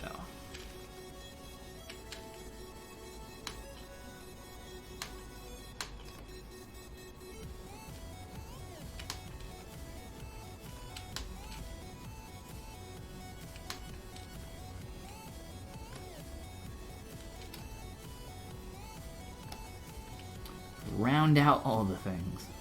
But we're starting to get some nice shapes, that's for sure. Not everywhere, but we're getting there. That's what I like to see, more than anything else. Things really starting to come together. For this nose, I think I'm just gonna define a little bit of this plane break to help me figure out what I want to do here from the profile.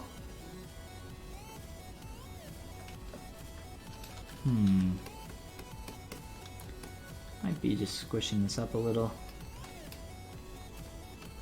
And kind of square this off.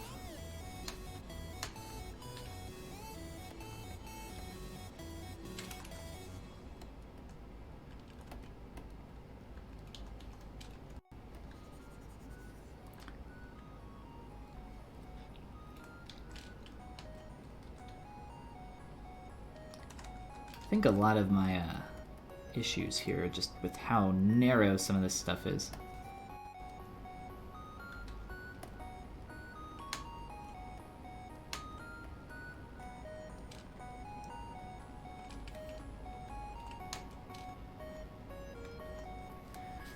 Definitely a lot closer from the front view. That really starts to break down, I think, from the side.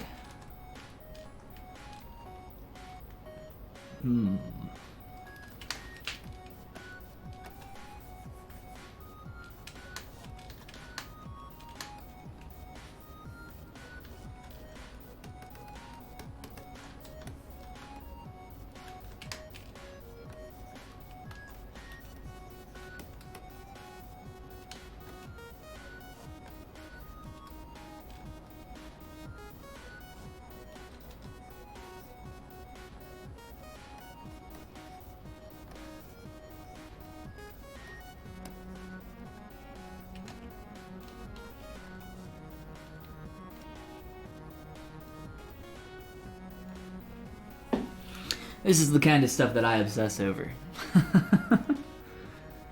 But it's worth it in the end.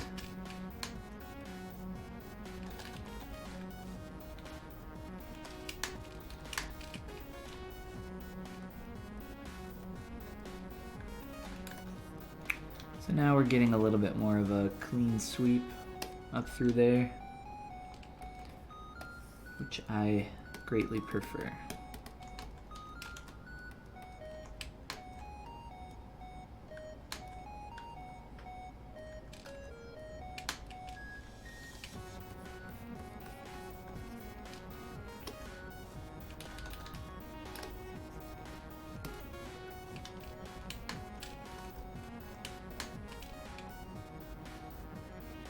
I like to use this function a lot with the pinch brush. If you hold Alt, you get a little bit more of a pinch in here. I use this to define my planes all the time. So hold Alt. And I'm also using lazy mouse as well. If you guys don't know what lazy mouse is, it's in your stroke menu, which I have docked over here for my convenience. You can turn it on just by toggling under lazy mouse. And then here are my settings that I use. There's a bunch of different sliders in here that change the way your brush reacts a little bit differently with lazy mouse. But I use 0.01 for the lazy step, and I pretty much always keep lazy snap on 0. And the lazy radius I set at pretty much around 100 for most things that I do, unless I need it to curve a little bit more sharply, more quickly. I think I am going to get a little bit more volume here.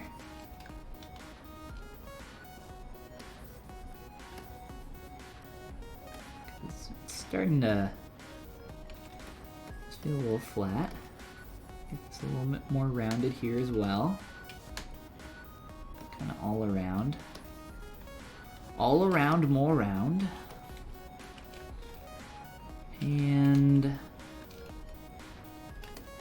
I say we merge down our ears and our neck, and possibly our eyelids.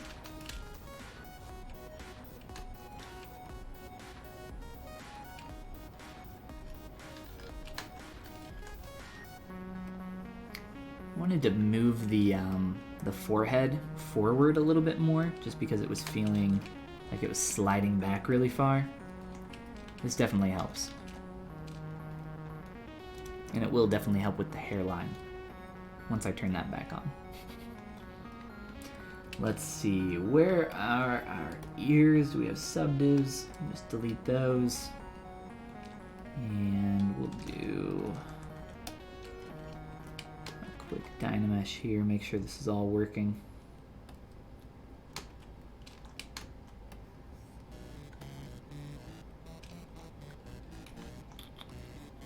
And our head, merge down, grab our ears, our head, and our body, if we can.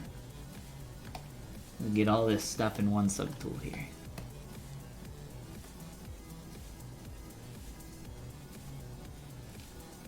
Mad Magnus, what's going on, dude? How you doing?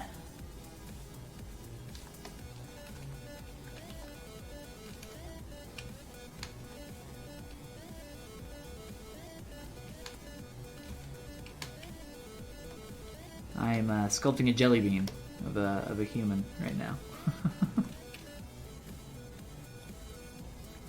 Those ears are pretty close to the surface there, aren't they?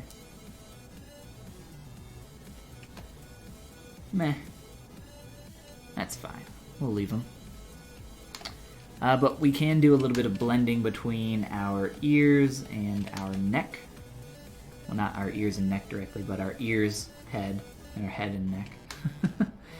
And hopefully blend up through here just a little bit, so that this doesn't feel like it's just stuck on there. That's, I think, one of the main reasons I'm not liking the shape of our jelly bean. It'll be easier to work on once I remesh that. Oh, come on.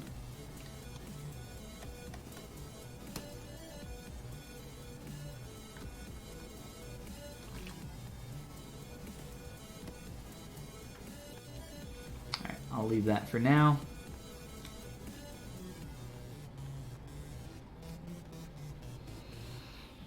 Doing some work. Sounds like fun. What are we working on? I feel like most people that hang out on art streams are typically artists themselves. I don't know if that's true. Definitely not true for everybody, but I find that a majority of people that I talk to seems to be the case. Oof, it's looking pretty grody.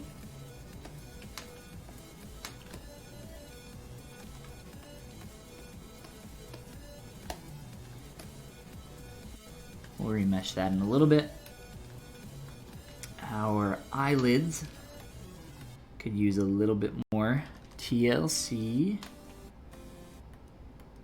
Let's just get these really, really close to our surface.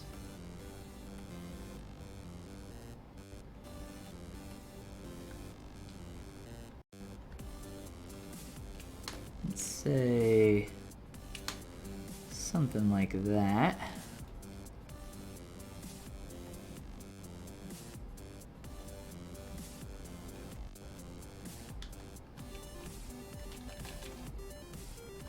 Add in a few subdivs so that we actually have some form there after we dynamesh it. If they're just the low res, it's not going to work the way we need it to. And then I can merge those down too. Oh boy. Merging all the separate pieces of geo together now.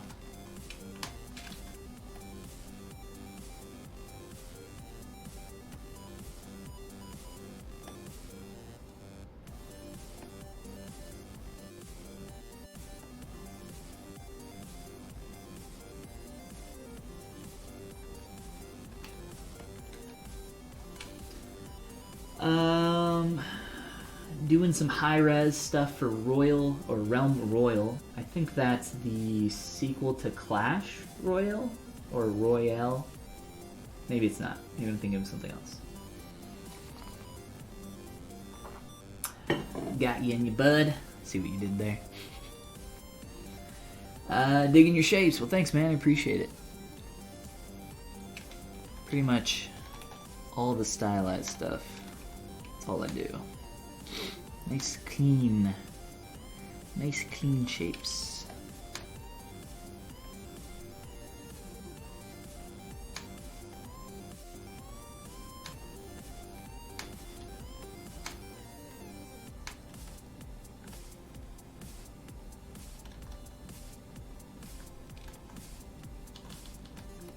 All right, let's I don't think I dynameshed the eyelids. It's fine. I'll just dynamesh the eyelids. And how are we looking here?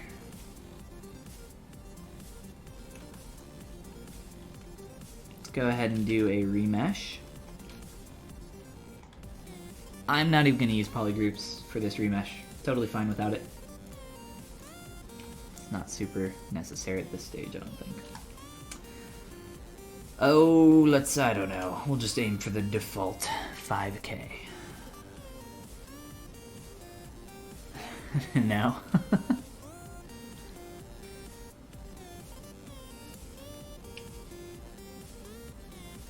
Oh my gosh. Holy crap, guys. It is like... time has flown by. This happened on my stream this morning. I was streaming on my channel. And I got done streaming, and I really wasn't even paying attention to what time it was. And I streamed for like almost 4 hours this morning without... like, I just blinked and it was gone. Crazy how that can happen. Time flies when you're having fun, but Z-Remesher stands still apparently. Look at that little progress bar. He's not moving at all. What happened? Oh no, this isn't good. Quick little 5K remesh, I think is what I said right before I clicked that button. It should be fine. Should be. If you're joining us here a little bit late in the stream, welcome to the Pixelogic ZBrush channel. If you're new here, definitely click that follow button. And if you don't know who I am, I'm Follygon. I stream here every Tuesday at 6 p.m. EST, and I stream over on my channel at noon EST on Tuesday through Friday. And on Fridays, we do live critique sessions. So if you guys want to get your stuff in, that really just froze, didn't it? If you get, what? I just clicked and it decided to complete. That was crazy. I think it was done. It was just like graphically frozen. That was weird. But this Friday on my channel, twitch.tv/Follygon with an underscore at the end, we do live critiques. If you want to get in on that, shoot me an email, follygon@gmail.com. And you too can get your sculpt or 3D model critiqued live. And then everything gets uploaded on my YouTube channel after that. So if you can't make it, no worries. I think last Friday we critiqued 10 different models. It was a lot, but it was a lot of fun too. Let's do one more subdiv and project. Oh boy. I don't know what happened with that Z remesh. That was so weird. That's maybe happened to me like once before. I just clicked and it was fine. I thought when I clicked, normally what happens, if I click here, it'll probably do it. It goes all gray like this and it says, oh, do you want to close it or wait? That's what I thought was going to happen.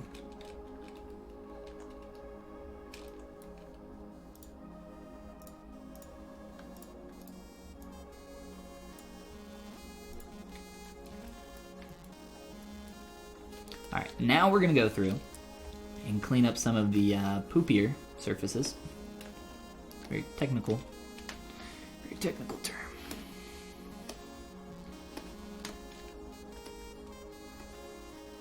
So this is the kind of shelf-like jaw that I was talking about that you see a lot on stylized Pixar-esque characters.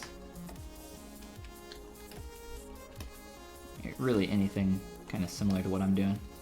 Because they have these pencil-thin necks and these big heads, and it doesn't really make sense, but it's not an angle that's really seen, and a lot of the time it gets covered up with like hair or there's something that hides it.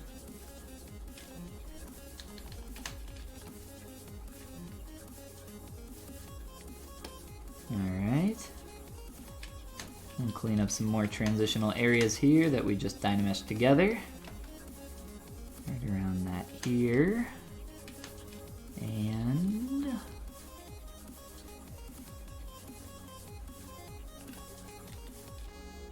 let's see.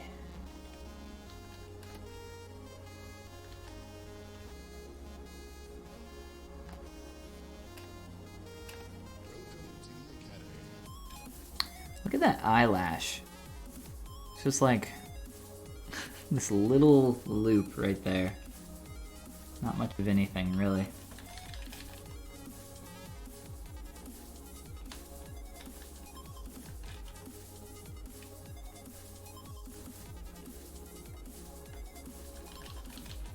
Let's see if we can do an eyelash. I'll use our trusty friend, the Cube Tube brush.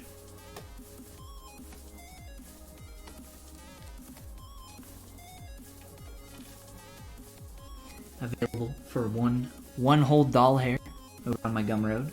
Gumroad.com/Follygon. Check it out. Get 4 curved brushes for $1, or 1 doll hair, as I like to say.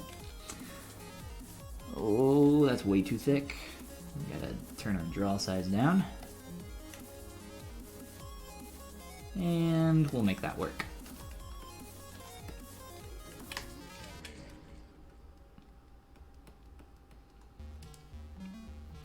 Really is just in that top little segment there. It's pretty funny. But visually, it kind of works. I don't know. I might extend it a little bit more.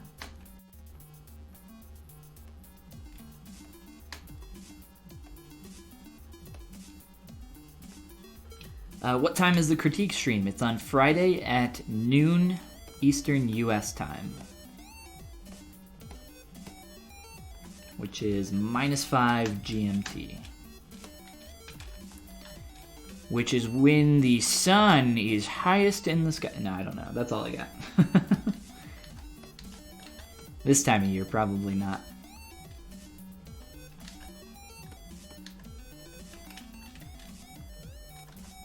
Alright, let's change the angle a little bit. And we're going to be thinking about thick to thin on this piece quite a bit. So we want that to taper back as long as the angle is correct here, which it's not. So we'll adjust that. I'm just going to use my move backface masking to really just push that into the eye.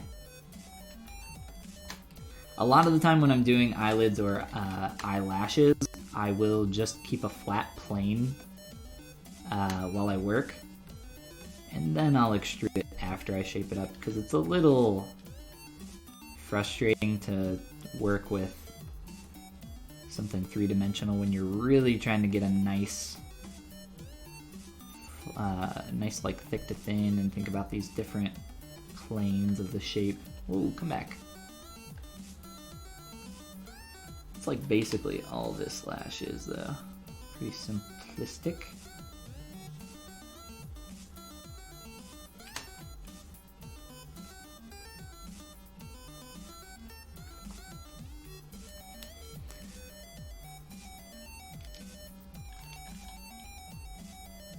Let's do some quick little material application.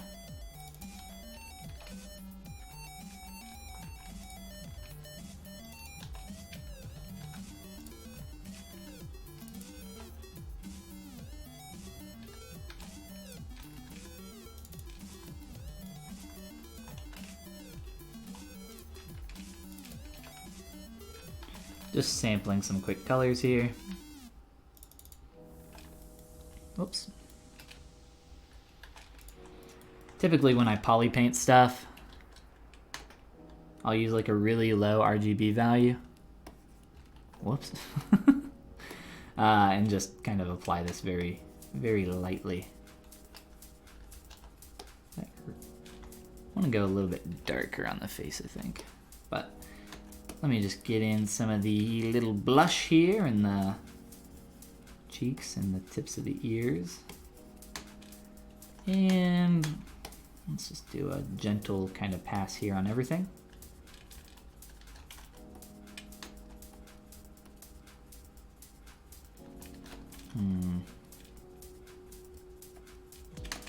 Might be moving that neck back a little bit more. We'll worry about that in a moment. And another thing that you can do that's really cool with poly paint is you can insert a kind of what would you call it, like a percentage infill, I guess. So I wanted to do something that was this base color but like a little bit darker. So let's say I just, you know, grabbed this. If you grab this and you want to fill in this color, you can do that, but I don't recommend doing it this way. Instead, what I recommend is turn down your RGB intensity, and essentially when you click fill object, it looks at this number and it says how much percentage do you want to fill in on your object for that color. And in this case it's set to 10, so it'll fill about, you know, 10% of that value in there, and we're starting to get a little bit more of a nice skin tone here. Feels a little bit pale, and in 3D I think that looks, you know what, I don't think it looks bad. Let's go like a little bit in between. Let's go like right about there. That looks pretty good.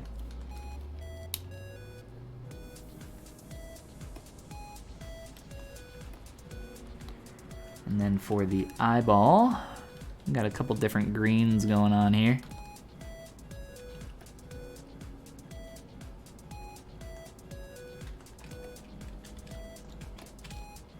Ooh, our eye, we stretched our eye, that's right. Which makes this harder to do.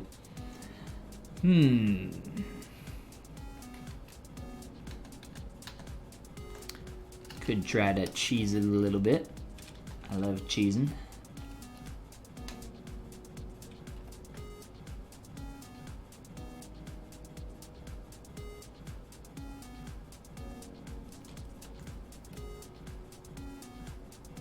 Our eyes feel like they're bugging out. I'm gonna adjust these while I can and just go for a flatter eye. I think at this stage it just makes more sense. I wanted to do a more round eyeball, but it's just really not working out. And that's okay.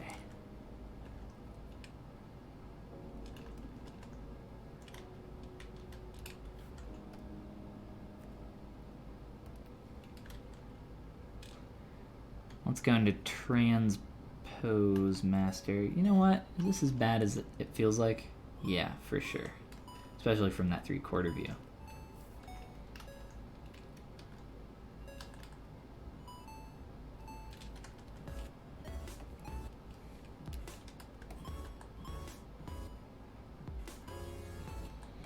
To get these eyes to appear flat,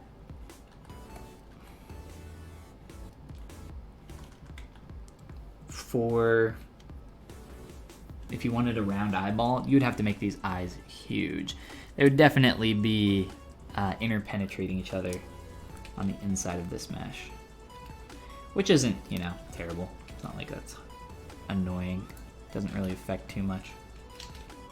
It might be a little bit if they're like crossing the symmetrical plane, depending on how you work with them. But let's fix our top of our eye real quick. We'll just make this more flat.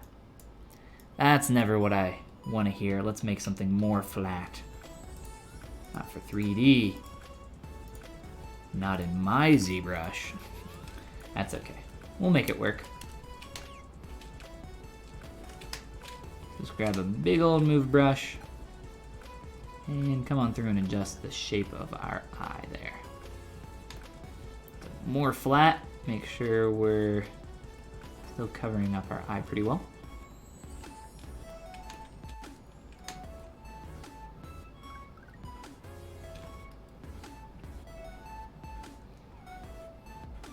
How would eyes like these work for animation? So like I said, you could do a really large round eye. It would just have to be pretty dang large to make them look more flat. There's a really interesting video, maybe somebody knows what I'm talking about off the top of my head, but I don't know the link for it, where it's showing how they animated the eyes in Zelda Twilight Princess, Legend of Zelda Twilight Princess. And they used textures, animated textures. So that's one way. It's another way you could do something like that. You could also just have supportive geometry that actually, you know, works for the lid and everything else.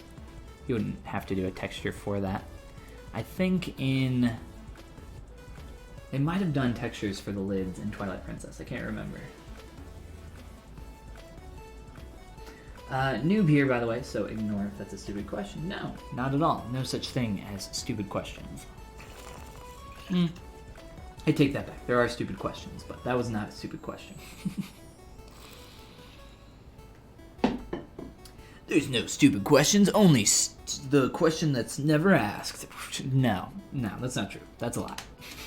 There are stupid questions. I've asked a few of them in my time, so I know for sure.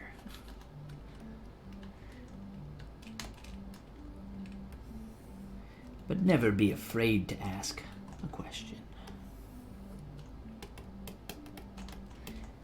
Everybody starts at 0. And that head definitely lost some of the character by getting rid of some of the volumes in there. Obviously, you know, it looks dumb with the eye squashed, but I don't know, I was feeling alright before. But I think, just in general, going for the more squashed eyeball is just a better idea, so. Let's see here. Let's turn on perspective, just to look at this from the 3/4 angle is what I mean when I say that, by the way. I'm looking right here at this kind of silhouette.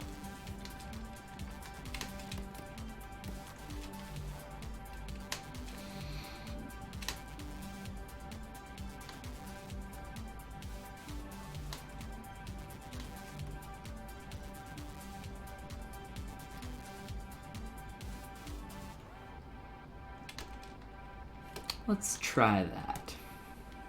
Oh, forgot to turn off solo mode. I do that a lot.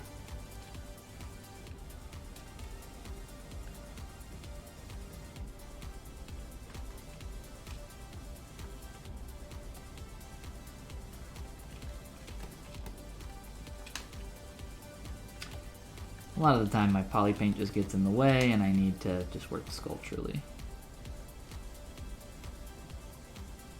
I'm just trying to make some large form changes. It's typically a lot easier for me.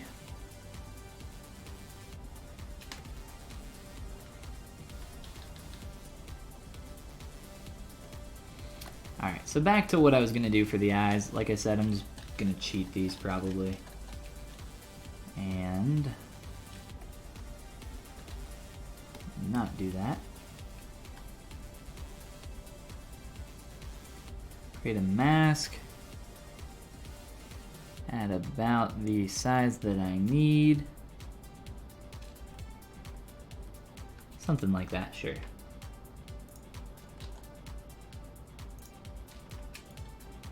And extract some geometry. Ew. I know. But it works pretty well.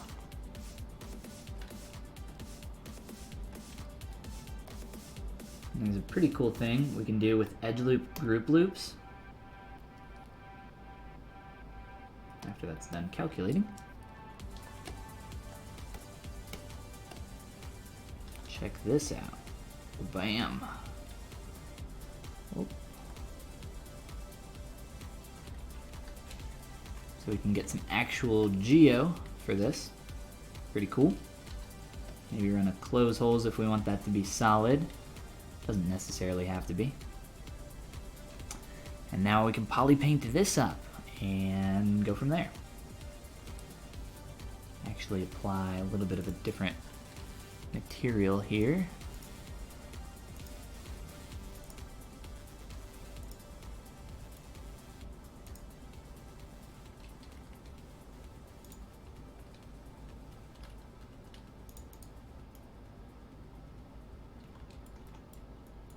Alright, so that's how that's shaping up. Speaking of shaping up,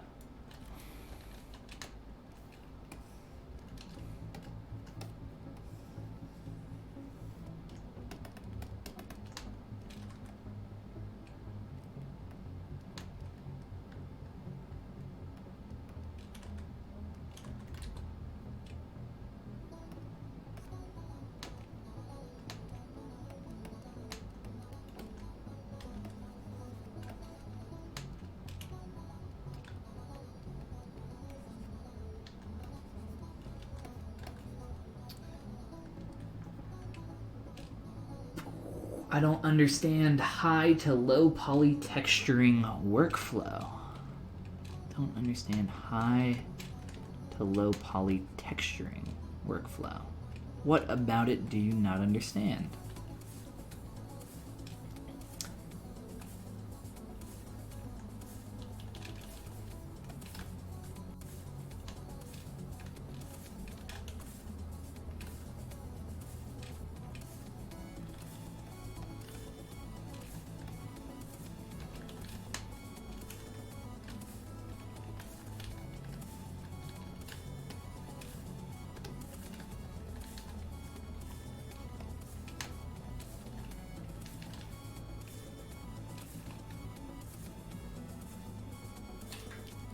It's so hard for me to like select anything accurately with my mouse.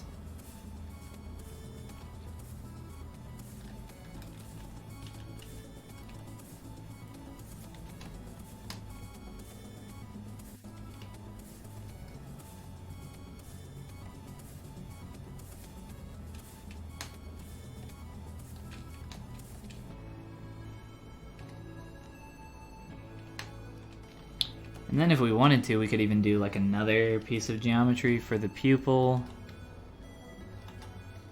I don't know. We don't have to though. If I'm doing something for like 3D printing, I will often do that just so it's easier to split colors later on. If you guys have seen my video on setting up stuff for SLS full color printing, you'd know what I'm talking about. Let's see, where's our gross blackout of hair? This stuff is a mess up here, isn't it? That's okay. I like to keep it messy, until I don't. Wrong material.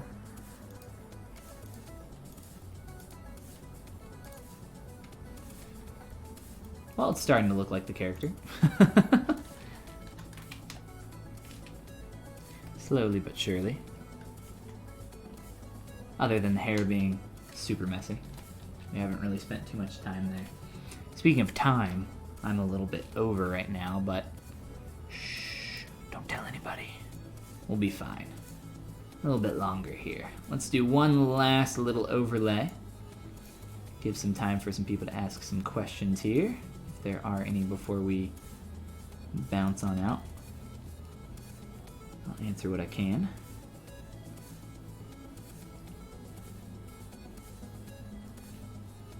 Oh, I think I made that too big. Let's see. Maybe not. I don't know. I cannot get that to line back up now. Maybe too small. Oh, there we go. You know what? I would say that the only thing I would change right now, at least, is I scaled down the ears a little bit and played with some of that. But other than that, I might make the face a little bit more narrow. Play with the shape around the eyes some more. I don't know. There's a lot of room here for improvement. But, oh, you know what? We don't really even have a mouth, do we? I guess we can put a little mouth on this guy. Here.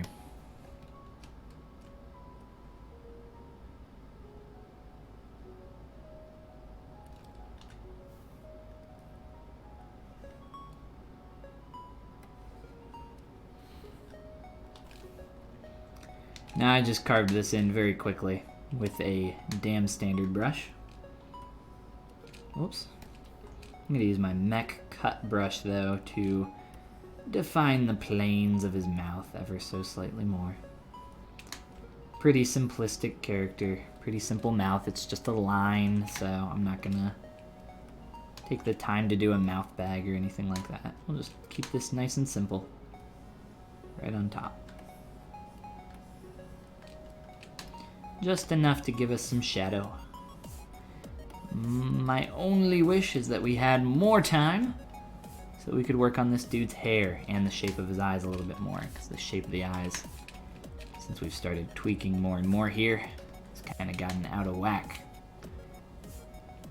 But like I said, eyes take a long time. You know what? Characters take a long time. And everything can look good with enough work. Just takes time. A lot of time, typically.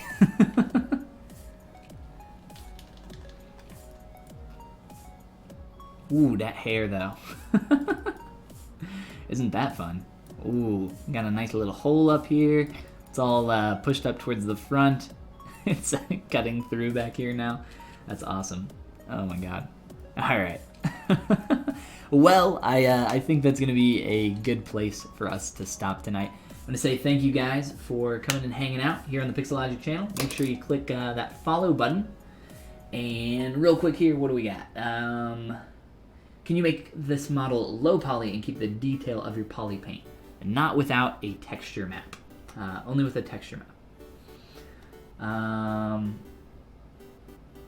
Right.